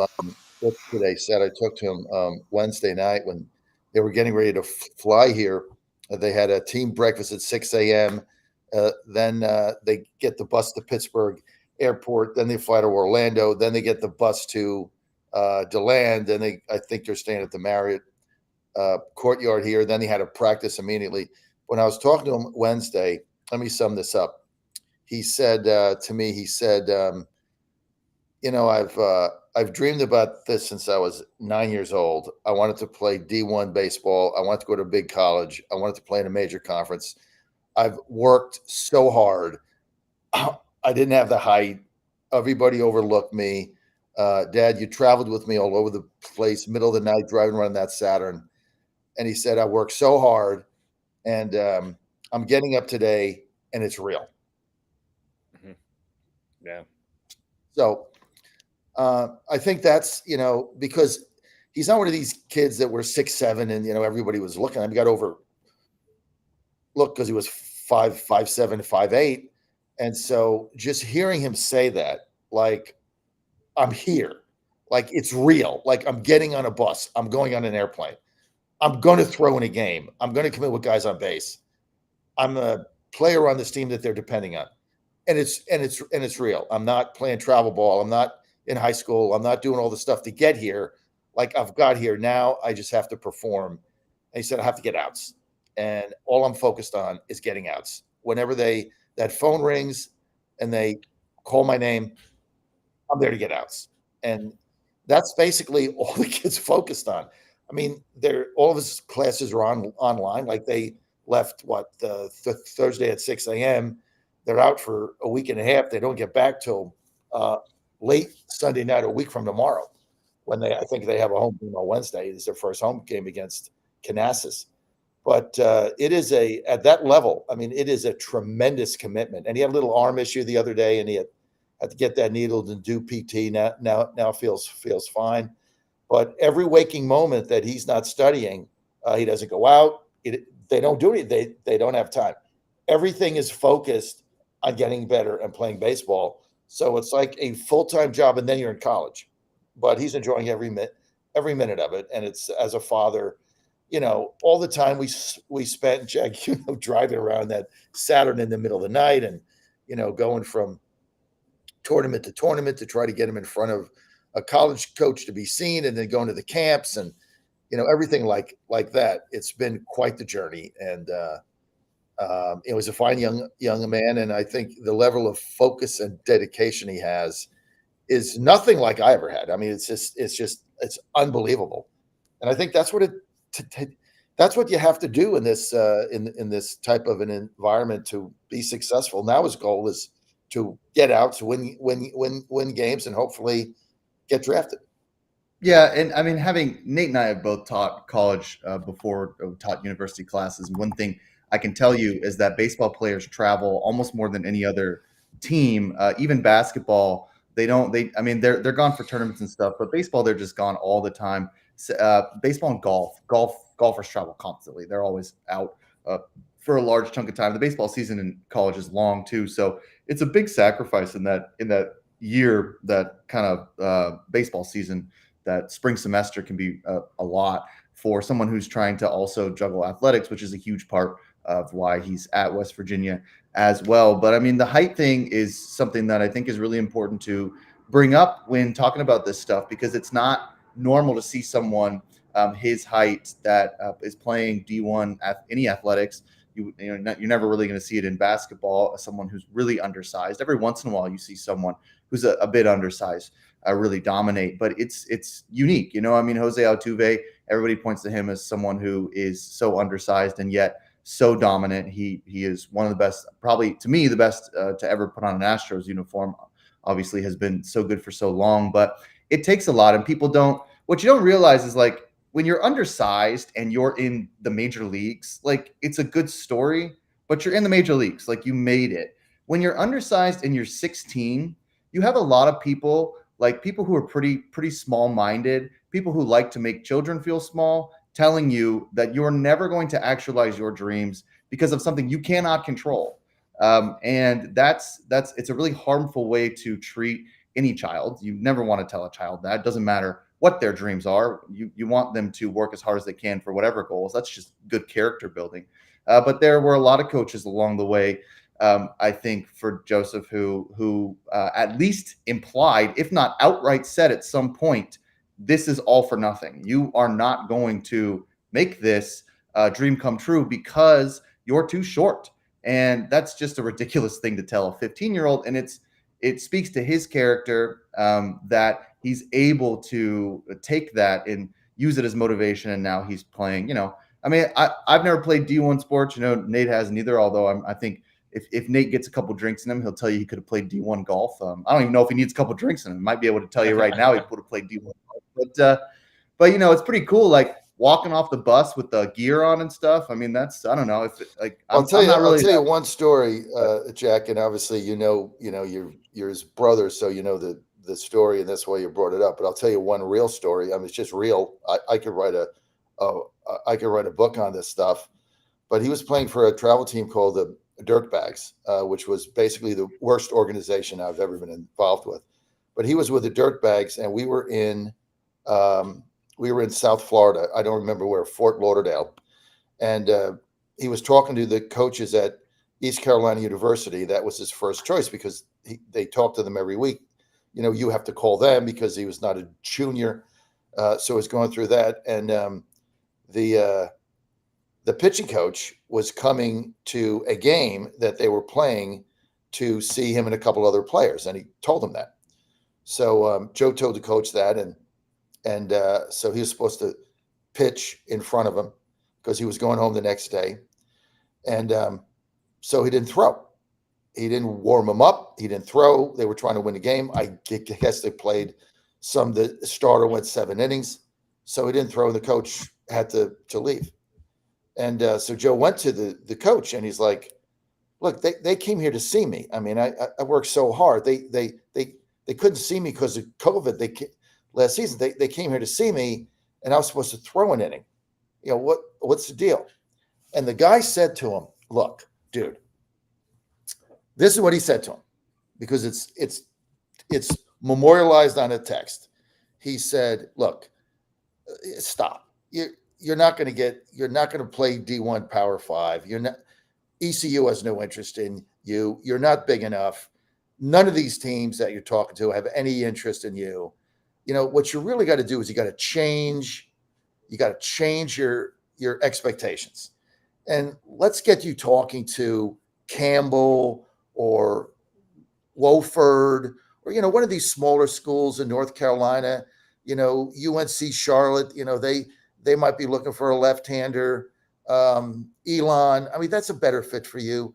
None of these schools are going to pick you. So, I just want to set your expectations straight. I didn't throw you today because they're not interested in you. It's just talk. That's what he says to him after a game.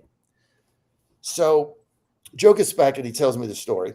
And I said, well, what do you want to do? And he's like, I will never throw a pitch for that team or this guy again, because if he doesn't believe in me, why am I here? I believe in myself. And so I'm out. So he calls him up. He doesn't even text him. He calls him up. And this is in the middle of a tournament in Fort Lauderdale. Calls him up and he says, I'm not playing for you. I don't want anything to do with you. You don't believe in me. And so I'm out. I'm quitting today. I'm off your team, and I'll find another team that values me. Now, the kid's 16. He tells them this over the cell phone. And, of course, they freak out, and then they're, all kinds of excuses are going back and forth. So then he put the word out on social media, right, which is what kids do today. Hey, I'm a free agent. Puts the word out on social media. 2 hours later, it's now 8 o'clock at night. He gets a call from the artillery, a guy by the name of Ajay. Calls him up and said, hey, I saw you pitch against us here. I need a left-hander. I'm in Hoover, Alabama at a tournament in Birmingham. Can you get there tomorrow? Now, I got all my radio stuff. We're in the Saturn, and we're in a car, and we're in Fort Lauderdale, and you got to go to Birmingham. Now, how many hours is that, right? So here's the commitment. He said, Coach, thank you. I want to join your team. I'll find a way. So 8:30 at night in Fort Lauderdale, the hotel, we pack up our stuff, pack up all his gear, pack off all my radio stuff. I drive all night. I get him to Hoover. He sleeps in the car, gets in the next day, sign all the papers, comes in the next day, right? This is one day later. Drove all night, comes in, bases loaded, nobody out, tie game, gets two strikeouts and a pop-up. And a bunch of coaches are there, West Virginia being one of them. That is the story of how you make it when you're 5'8". And you're just, it's like whatever it takes. And he said, I'm not going to let somebody disrespect me like that, because if they disrespect me, then I'm not going to respect myself. And so that's a story. Had we not done that, I'm not sure he's ever at West Virginia. Yeah. And that is the story of college baseball right there. And Division I sort of athletics and travel baseball as well. You could write a book on that. I think a lot of people would read that. Now, we got Paul Peters in the Facebook comments throwing heaters as well. So Joseph's not the only one who's throwing 93. Paul Peters is absolutely just slamming Nate.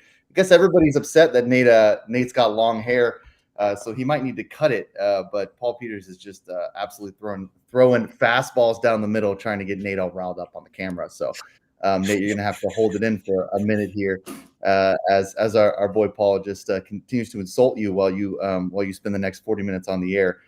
One thing that I want to talk about, Dad, and I want you to do the live read real quick for a minute here. Talk about MyPillow. We got to do our little MyPillow read. They're a big sponsor for us. So tell us how people can take advantage of the promo code FUN for MyPillow.com.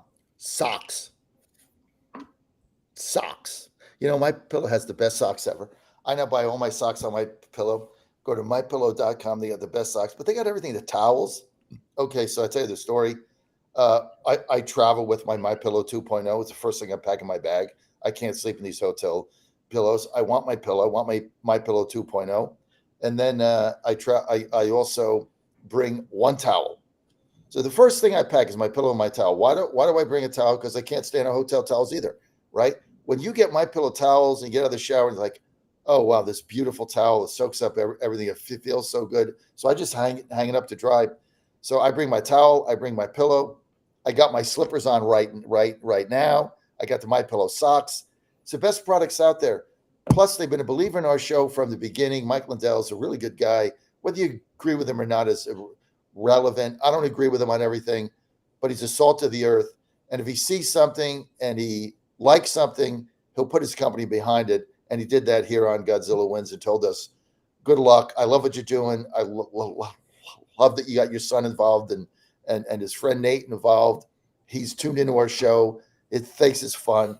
So go to mypillow.com, mypillow.com. You get up to 71% savings. Promo code FUN, F-U-N, promo code FUN, because you have fun. Promo code FUN, best products ever. But check the socks out. They're really good. You're listening to the Godzilla Wins Saturday Picks Show here with Nate Perry, editor of GodzillaWins.com, myself, Jack Fredericks, your host, and my father, John Fredericks. Bringing it back old school, just the three of us right now for the next hour as we think about some sports outside of the NFL after the Super Bowl has ended here. I want to talk a little bit about college hoops. If you like college hoops, this is the show for you because in the next couple of weeks, basically through March Madness, we're going to do at least 1 hour of college basketball here starting up. That's the best sport, in my opinion, for if you like to play sports, I guess, if you like to bet on them. So one thing, and I want to start with Nate here that we'll talk about is just some college hoops sleepers, Nate, teams that you just are in love with college basketball right now. So give us some of your college basketball sleepers. So I don't know. So my first, I guess, like my college, this was a sleeper at the beginning of the season, and now it's no longer a sleeper. Is I was in love with this Houston team right after the tournament ended. I ended up making that bet, I think, like the day after the tournament ended last year. So we're coming up on my 1 year anniversary of having Houston Cougars futures. Those have looked really good. They were 20-1 when I bet them. They're down to 10-1 ish most places now. And I still think they're, for my money, if they're not the best team in the country, they're right there in the conversation. They haven't, gotten the same sort of level of social media or just sort of media coverage in general as Purdue and UConn. But Houston to me is every bit as good. I mean, the defense is incredibly elite. I was looking at it the other day just to sort of compare. And if you look at KenPom, their defensive rating is 86.4. Second place is like 90.4. So there's like 4 points of difference, which is essentially the difference between second place and 14th place is the same as first and second. So from that perspective, Houston just plays such tough style of basketball that I think they'll be formidable in the tournaments. That's sort of like, of the elite teams, they're the ones that I sort of favor. For the mid-tier teams, another Big 12 team, I love Iowa State. They profile basically exactly the same to me as Houston. Defensive, tough. They play a really hard schedule in the Big 12. I think both of those teams are going to be really, really tough when things really start to get rolling in the postseason. My last team that I've sort of been thinking hard about is the New Mexico Lobos. Maybe it's just because they've thrashed Nevada twice. Well, they got blown out last night. They did. They got blown out to San Diego State, but I already made my bet, so I just have to live with it now. Because they beat Nevada, and I was laying in bed. They got, not only did they get blown out, I think San Diego State. I was watching the game went on like a 21-2 run or something. Yeah, I watched it too. Yeah, they got destroyed. So Nate, go ahead and tell us why you love New Mexico. Because after they got crushed. Yeah, I don't know, because they beat Nevada twice, and they beat them in a really close game last week. Or earlier this week, I guess, on like Tuesday or Wednesday. And I was like, man, this New Mexico team is strong. Defense is good. Their guards are so good. I was like, they have to be a live team. So at 125-1, of course, I threw a few bucks on them. And then they promptly went out and lost. I mean, the Mountain West is just strong, though. I mean, there's no shame in sort of losing to San Diego State. San Diego State's also a really good team and a top 25 team. So, I mean, New Mexico will be there. The Mountain West is going to continue to sort of cannibalize themselves a little bit. Most of the teams at the top of the conference have lost to somebody. Obviously, Nevada beat San Diego State, Colorado State, and Utah State. Everyone's got losses to someone. So, New Mexico losing isn't something that I have a huge problem with at this point in the season. Don't forget that San Diego State went to the championship game last year. So like, not like San Diego State's just like a walkover team and a walkover program. Yeah, that's I'm just saying they blew them out. I just happened to see the game last night because we were up late. But I got one best bet today, and I don't do kind of the college thing like who's going to go there or not. I don't, but I try to do a best bet a day. By the way, go to GodzillaWins.com. Go to Daily Picks. Right, we got our Daily Picks up there, guys. And for Nate and Jack, if you have a pick, put it up on Daily Picks like I do. I try to do hockey once a day if I like a game. I had the Rangers, caught them the other night, won that good bet on them. But I like one game today on the board, right? And what is today? The 17th, right? I like Texas Tech plus 7.5. Nate mentioned Iowa State. Look, they're one of the top scoring teams in the country, but Texas Tech,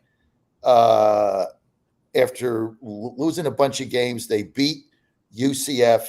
Then they had their biggest win of the year, crushing Kansas, 79-50, beating them by 30 points. Some of these teams come on late, guys. You got to watch these teams going into the tournament that just come on late. Texas Tech is coming on late, and I'm getting 7.5 here at Iowa State. Again, against a team that just crushed Kansas by 30. That's failing their oats. Best bet of the day, Texas Tech plus 7.5, Iowa State. Yeah, so and we'll kind of combine these two segments. So one thing that we want to talk about is just the teams that we are in love with right now, and then we can also do some of our picks. I know Nate has tons of picks. I cashed on the New Mexico game last night. I took San Diego State, like whatever, the Aztecs -6. I had that on Daily Picks as well. So was good to see a winner there. I was on a heater in college basketball. And then I got ice cold and I stopped for a while. Sometimes you just got to stop, just let things play out, stop cratering. I switched to NFL where I was doing okay. Now NFL's over, back to college basketball. So slowly kind of putting some picks in there as well. As far as teams that I just really love right now, other than the Aztecs, now that they cashed a ticket for me, I don't know. This isn't like a sleeper really, but I'm really high on Marquette. I think that the game today is going to be very telling. Marquette travels to Connecticut to play number 1 UConn. UConn's coming out of kind of a relatively easy portion of their schedule here. And while they're operating in a way that is really, they look like the best team in the country. I know people love Houston, but or Nate, at least Nate does. A lot of other good teams, of course, Kansas, stuff like that. But UConn does look like a team that right now is playing like some of the best basketball in the country. But I think Marquette's going to give them a game. Not a lot of people believe that. I think the spread's like -7. I think a lot of people are on UConn. No reason why they shouldn't be. They're blowing everybody out. But Marquette's way, way better than people think. They're the 4th-ranked team, and they match up really well. This is a big game for them. I think they can at least keep it close. So I really like Marquette. I'm really high on them. Not a sleeper. Look, they're the 4th-ranked team in the country. Not like I'm giving anyone information that they don't know, but I do really like them. Also, I think people are a little down on Kentucky this year. Kentucky travels to Auburn to play the Tigers. Tigers are a top 15 team. Kentucky's like 22 or 23. I think they're 22 right now. And we all know what Bruce Pearl can do down in Auburn, but I think that Kentucky is just as dominant as they can be, like every year. They might be a little bit down this year, but this is the time when Kentucky starts to kind of move and play a little bit better, and I think we should see that. Big spread today, Auburn +10, or Auburn -10, so I think is the spread, something like that. So I like the Wildcats +10 as well. Now, the last, and I'll give a couple more just picks before we go on to another segment here, and I'm going to kind of change up the segments because we don't have Dan with us. But I like so I like Baylor to blow out West Virginia. Sorry, Mountaineers. I think I'm going to have that on the daily picks as well. The spread's like -6, and I'd actually play it up to like -8. I think that's not really going to be a game. West Virginia's just not that good of a basketball team. And Baylor is. I mean, Baylor's a pretty solid team here as well. And then as much as I kind of hate picking Duke because they're so soft, they're kind of annoying to bet on right now. I like them. I mean, they travel to Tallahassee. They're -5. I kind of like Duke -5 here. Florida State's just not a team that that is going to compete. I think a lot of people are going to. I think it's a trap game. I think a lot of people really like Florida State in this game with the Noles. So I'm just going to zag a little bit and go with Duke there. So a couple games I like, but I really like Baylor to blow out West Virginia. That's kind of the one that I'm most confident about, and I'm just going to take Marquette because I think that they can give UConn a game. I hope someone can give UConn a game. Otherwise, UConn might run through everyone and win the whole thing pretty easily. Now, Nate, go ahead and give us a couple more of your picks. Yeah, well. So I actually have a few of the same games as you. I do like UConn, I do like Marquette against UConn. Marquette's just been playing excellent basketball. I mean, they've won 8 in a row. I know that UConn's been playing really well too, and they present myriad of challenges, particularly Donovan Clingan inside. He has an advantage pretty much everywhere they go, though. But I do like Marquette here. They just feel like a hotter team. And if there's one thing that I've been learning about college basketball this season and college basketball every season for the last few years is that nobody stays sort of at the top ranked for very long without losing. There's just so much parity amongst these teams. And there seems to be really no truly elite teams. I think there's a handful of really good teams, but I don't think there's any teams right now that I look at and think they're a lock for the Final Four. Any of these teams can just lose at any moment. So I'll gladly take the points with Marquette against UConn, even though this is, the toughest road game they've played this year. My other pick is also one that you're on. I like Kentucky against Auburn. Auburn's, had a lot of things go their way so far this season. Bruce Pearl obviously always brings it down there. But, Kentucky's coming off a pretty high-profile loss last week to Gonzaga and sort of non-conference play. They're going to want revenge. They sort of blew that game late and let Gonzaga come back against them. Gonzaga's obviously far for sort of inferior team this year, which is weird to say to Kentucky. So that was an eye-opener for them. I think Kentucky will right the ship. I think it's a lot to ask for, an outright win against Auburn, but I don't think that they'll be, just embarrassed by them. The last one I like is I just can't get off NC State. NC State is playing Clemson today. They're going on the road to go to Clemson. They covered for me last week when I gave them out against Wake Forest. The Demon Deacons, they covered. They were leading for a large portion of the game before finally losing by 4 in a pretty close game. I like them again this week. NC State has been playing better. They have talent to sort of hang in this game, especially defensively. Clemson will want to play a slower paced game. Defense is also their calling card. I just feel like this is too many points for NC State to be catching in what should be a fairly low scoring, slow game. So I'll take 7.5 points with NC State as well against Clemson. I like one other game that I forgot to mention. I like Kansas State at home today. They lost 7 of 8. TCU comes in plus 1.5. So I guess Kansas State minus 1.5. Here's the rub. They got to win this game at home today, or they're going to the NIT, right? So to me, this is like their playoff game. They don't win this game, they're not going to the dance. They have to win this game at home. They're not playing well, but they're a better team.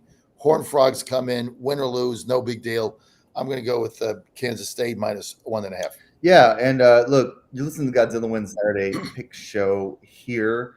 You can go to GodzillaWins.com, go to the daily picks page, and you'll see all of our daily picks online. One thing for football, everybody has kind of a good idea, I think, by Sunday of who they like. But for college basketball, baseball, these things move really quickly. And what you really need are some people like the people we have at GodzillaWins.com, some of the staff that we have here who do this all the time. They do this for a living. They write these games up every day.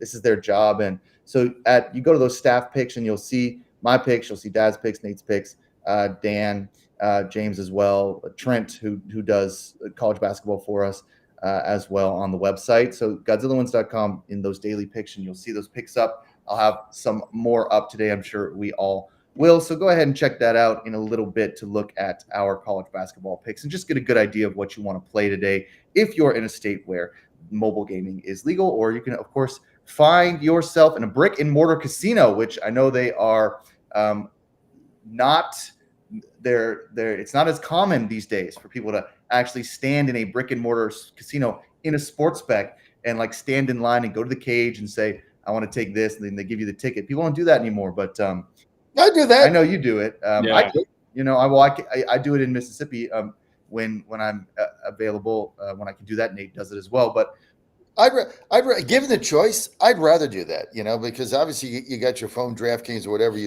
Some states don't have it, some do. It's just an easy thing to do. But like, if I can go, like, if I'm in a casino, even though they have like they'll geocode it, but if you have their thing, you can do it on your phone. No, I'm going to go up. I'm old school. I'm going to go up to that window. I want to place my bet. I want to put my money down. I want to get the ticket. I want to look at the ticket. I want to put it in my wallet. You know, that's old school, baby. I want a ticket, and then I want to go cash the ticket. You're on your phone. It's like, I mean, the money's there, but it's like in your account. You got to transfer it out. You end up betting it, right? Thing about the casino is you go cash ticket. Here it is. They count out the cash. Go buy dinner. Put it in your pocket, and doesn't know about it, right?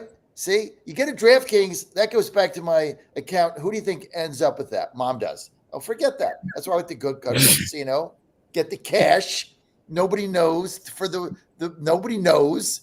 It's like so I want to cash it. Like your grandfather always said, there's only two tickets: one you throw out and one you cash. I like the ones you cash. Yeah. You deserve entertainment. Yeah. John Fredericks, I deserve entertainment. Look, this is a great. I could play golf and spend thousands of dollars doing that. Yeah, or you could lose money on the Titans. Look, this is a good and the Penguins. Yeah, this is a good segue into Rosie's, because if there's one place where you can be cashing tickets and cashing chips, it's Rosie's Gaming Emporium. If you're in Virginia, Dad, tell us how people can take advantage of all the rewards. Oh, you got to go to Rosie. I tell you what, if you like to have fun and win money, that's the best place to do it. Rosie's has got the best thing going.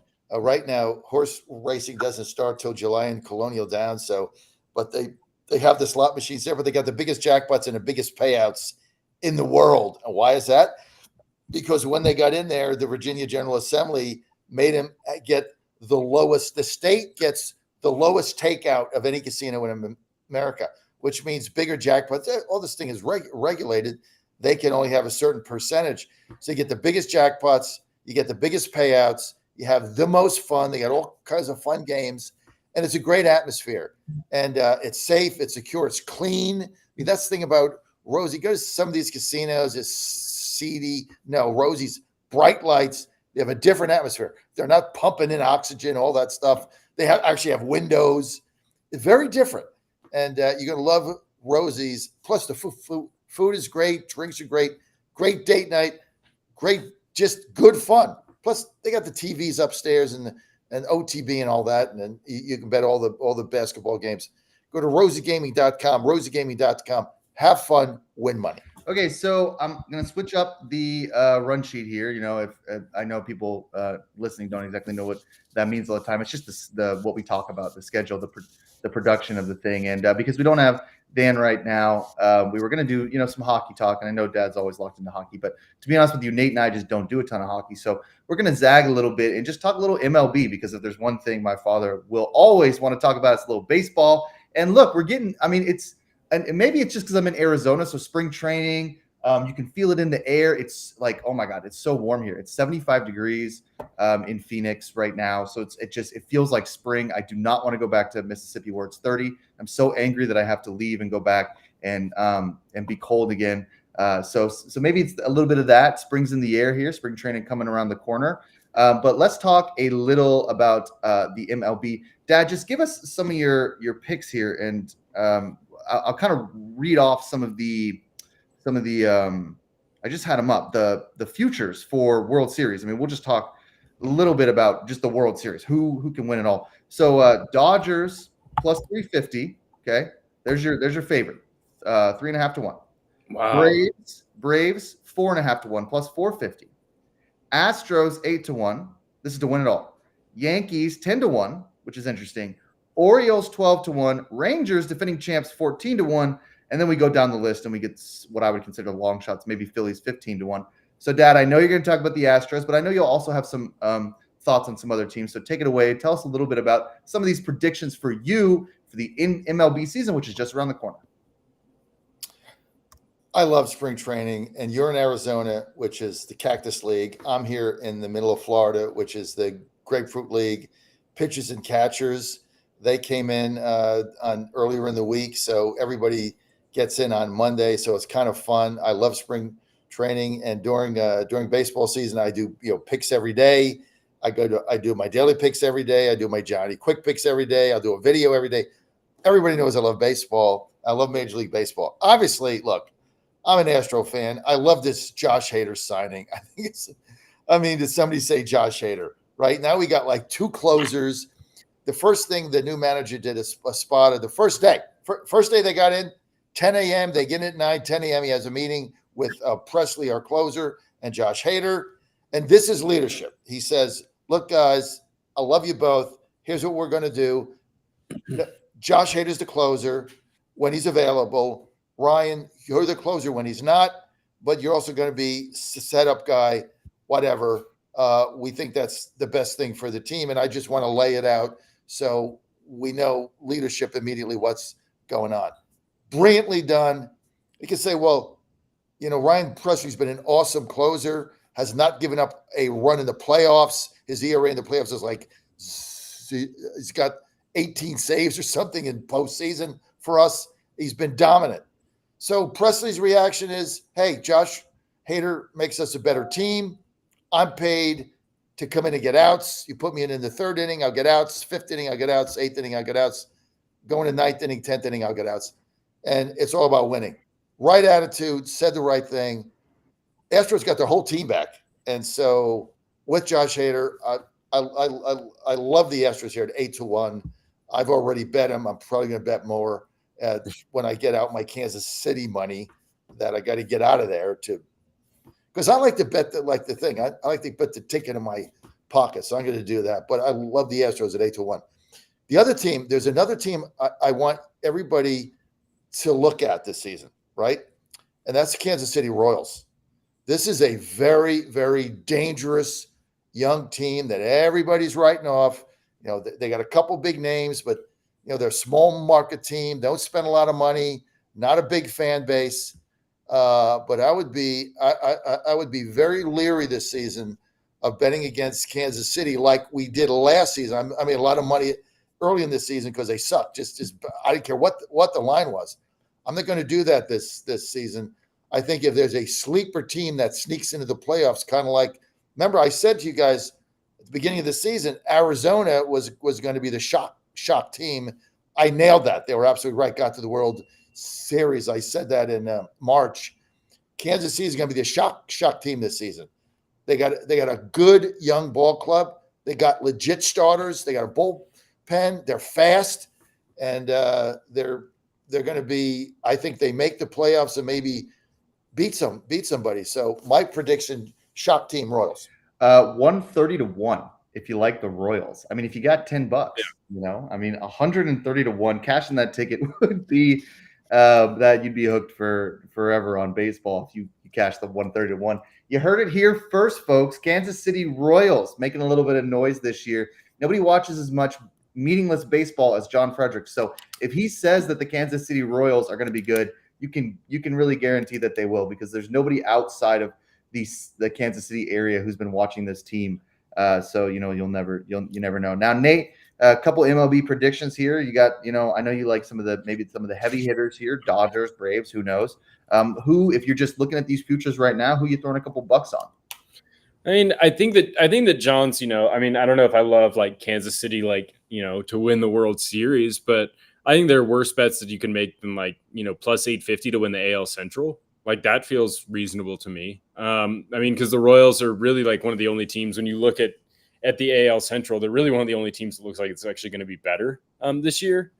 That's not, just sort of tearing things down. And I think that you're right. They play in like one of the worst divisions in baseball, and they look like they're improving. So I think plus 850, even for the divisional title, would be a smart bet, even if 130 seems a little bit extravagant.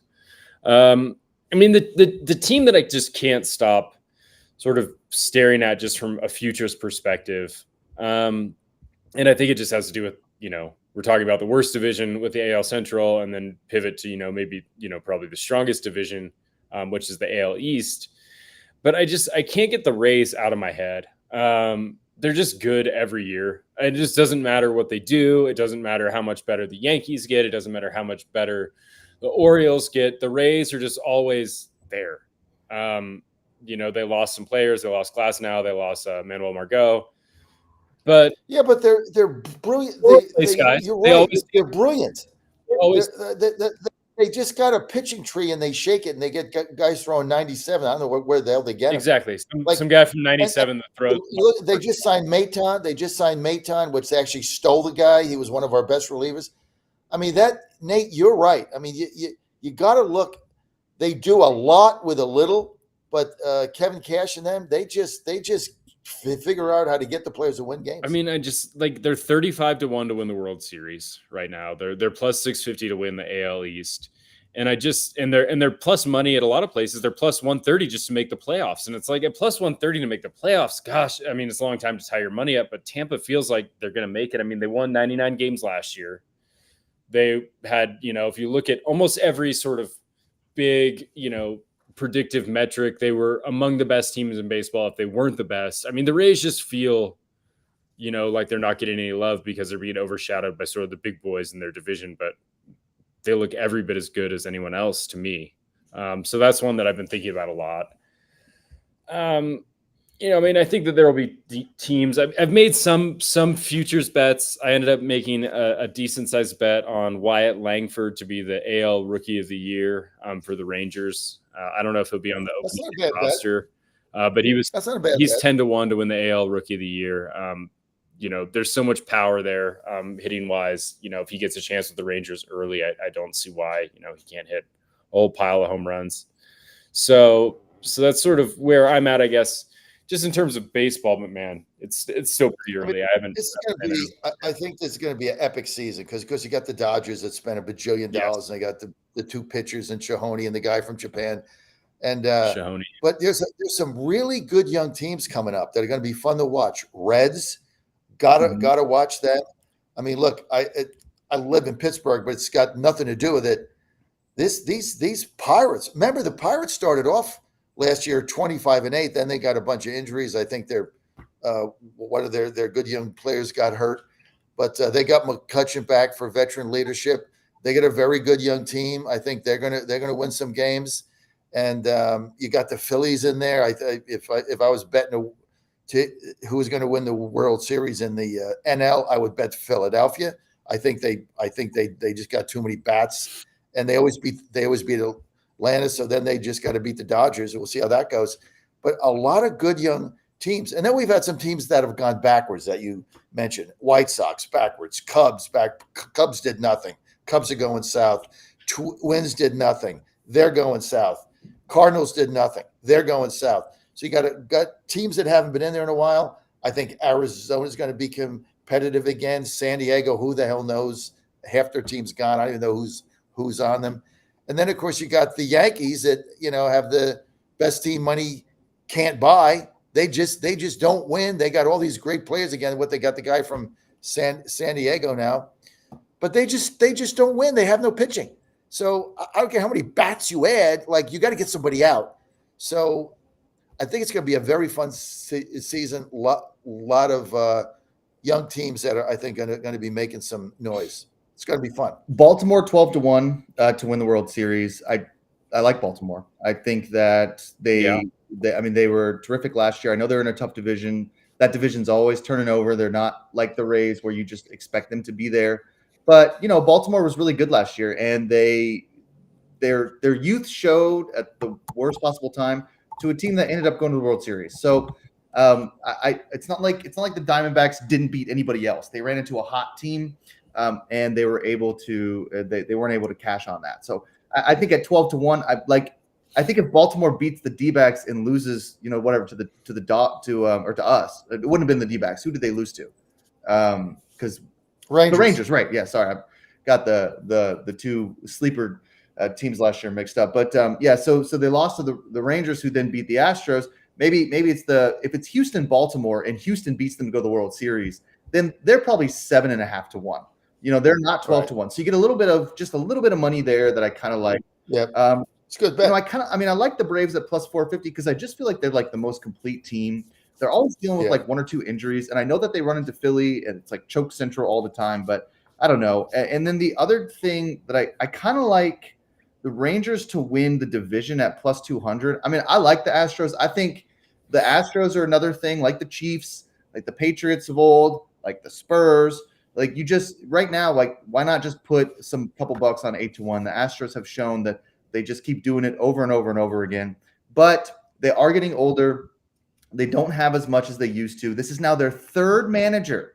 So we went from, I mean, like if they're able to win a World Series in this sort of stretch with 3 different managers, that to me is just it blows my mind. So I think Espada's going to be a great manager. I think it was a great hire.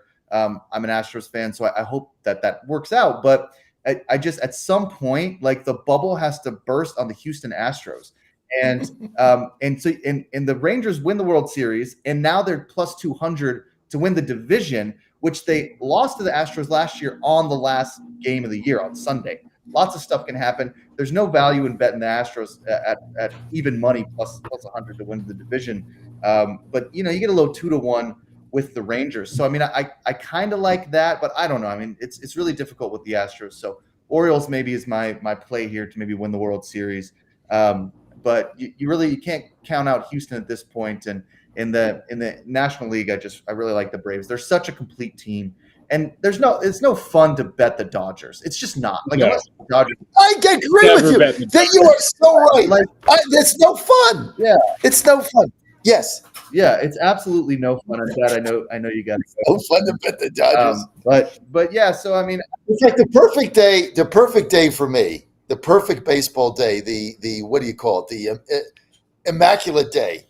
Yankees lose. Dodgers lose, Astros win. If you can get that trifecta, right. Any day that happens, like the next day when I get up at 4 a.m., I'm going to be like jumping up and down. Like that's the best day. Dodgers lose, Yankees lose, Astros win. Can't get better than that. The favorite at the beginning of the year to win the World Series never wins the World Series.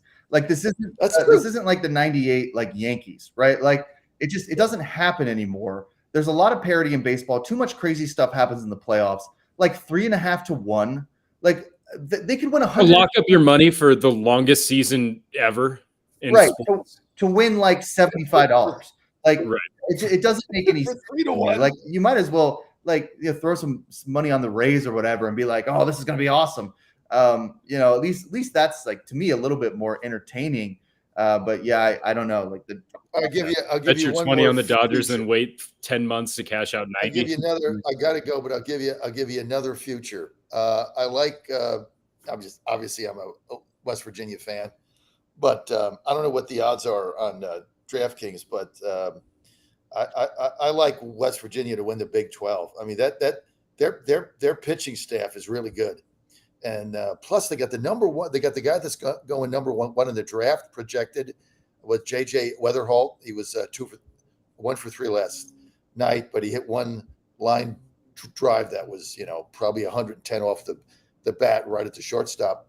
But they're going to have that guy's going to go number 1 in the MLB draft in July, J.J. Weatherholt. So you want to keep an eye on him. But West Virginia won the Big 12 last season. They got a much better team this season. I think they win it again. 130 to 1 to win the whole College World Series. I can't find the futures to win the Big 12, but no Big 12. I'll bet they're plus 7. I'll take them. Go ahead. If you bet $100 on that and you win, what do you? How much do you win? 13,000. Yeah, 130 to 1 is no. That's like $100. Yeah, 100 it would be 13,000. Yeah, 13,000. So there's plus 750 to win the Big 12, right, Nate? Plus 750 to make the College World Series. Yeah, so which is basically the same thing, because the way that stuff works. That's what you're really kind of trying. So they're 7.5 to 1 to make the College World Series. Yes. Which is what that's a final. Is that the final 8 teams? I assume so. Literally almost anyone would know more about college baseball betting than me. Yeah, that's a tough one. We don't do a lot of that here, but we're rooting for the Mountaineers. Sure. Now, we got a couple more minutes left. I know Dad's going to go here. We're going to talk a little bit about Caitlin Clark. Stone Cold Killer Caitlin Clark breaks the NCAA all-time leading scorer record for women's basketball. And I want to set this up, Nate, in the next 5 minutes, just because I want people to understand how good she is on the court. I bang this drum all the time that people should be watching women's college basketball because there are a lot of really incredible and exciting players outside of Clark. Angel Reese and Haley Von Leith at LSU are really exciting. Liz Kitley is really exciting. There's a player on the USC Trojans who's like incredible. UConn is always really good. They're fun to watch as well. So there's a lot of teams right now that have some really, really impressive players, and there's never been a more exciting time to watch women's college basketball. I think that at least from a popularity standpoint, everybody seems to be really locked into this. And one of the reasons is because Caitlin Clark is kind of the gravitational pull because she is so exciting. Now, one of the reasons she's exciting is because of her mentality. So she needs, I think, 5 or 8 points or something going into this game in Iowa to break the record. The all-time record. Yeah, the all-time record. Yeah. So she starts off with a layup, and then I think she hits a 3 or something.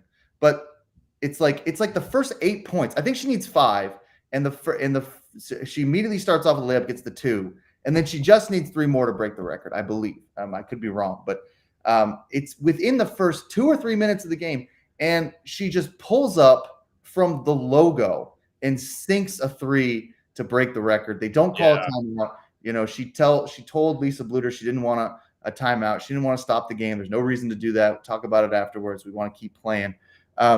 And then she goes off for 49 points that game. 49 points, 13 assists. We know that she can grab rebounds. She doesn't get down in the paint as much because she plays out in the perimeter. But if she wants to get rebounds, she can. That's how incredible she is. She's an assist machine, 13 dimes, really always impressive, almost 50 points on this game. And if it's me and I'm going to break this record, I think I'd start off a little nervous. I might be like a little tight, like a turnover, or maybe I break a 3. I used to coach college basketball. I've seen that happen a lot. Kids tighten up and then they loosen up. That's kind of how it goes. Now, Caitlin Clark's not a kid. She's an adult. But I want to just take 3 or 4 minutes to really appreciate her mentality, how incredible it is to watch someone who is just an absolute competitor. Yeah, it's incredible because I've been thinking about it a lot, and we've talked about it for a couple segments. And I think previously I've been a little bit sort of myopic, thinking about her sort of in comparison to other basketball players, sort of trying to find some convenient way to sort of fit her in, to compare her to somebody else. And the more that I think about it, and the more that I sort of have watched her and sort of read the media stuff, watched the media stuff, consumed it, it's becoming pretty clear that she's not comparable to any college basketball player that we've seen maybe ever. Certainly not in the last 15 or 20 years. There are no college, Steph was great at Davidson, right? We have, guys that are solid, that had great, college careers before they went to the NBA. None of them sold out every game that they were a part of, for their senior season. Nobody does that. Caitlin Clark does that. There's no football player in college football. Caleb Williams, whatever, Drake May for UNC, great players, generational type talents, maybe, certainly the best of their position this year. None of them sold out stadiums just because on their merit alone. But Caitlin Clark does that. She's just such a big, she's more than just, the sort of best athlete in college athletics. She's really just sort of a cultural phenomenon at this point. And I think that that's worth sort of noting. There is no comparison as far as her gravitational pull. No, she's elevated the entire sport on her own merit, just by being so good. Yeah, I think so. I think a couple things. We only have a couple minutes, so I'm gonna have to make this point really short.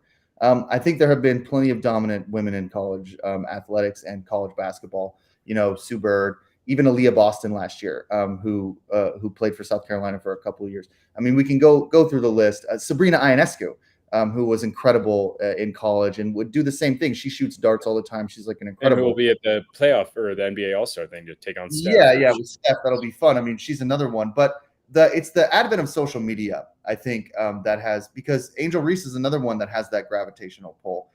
She's an incredible basketball player as well. It's become this, women's college basketball has become this incredibly popular sport because it's exciting. It's really exciting to watch women's college basketball all the time. And Caitlin Clark is a big part of that just by the way that she plays, her mentality. Though, she's just such a dog. She's such a baller. And she's so good. She just to see her hit those daggers, and that's not the only part of her game. To see her dish out assists, to drive to the hoop, to rebound, she just wants to win basketball games. And I think the tournament this year, Nate, is going to break pretty much every record that we've seen. I mean, I think everybody's locked in, and I've been locked into this stuff for a while. And I love Caitlin Clark, and I've loved her for a long time because she's so exciting, and I'm glad that she is now one of the most popular basketball stars on the planet. She should be. She should be. So I want to thank Nate, as always, for joining us, and my father, John Fredericks, for this last hour, bringing it back old school, just the three of us. James Tillman III talked Super Bowl at the first hour. Thank him as well. You can go to GodzillaOnes.com for all your picks and predictions. Don't forget about the daily picks page. And we will see everyone next week as we get ready for college hoops and spring training. All sorts of things. Should be a lot of fun. So we'll see everybody next week, and you are in the war room next.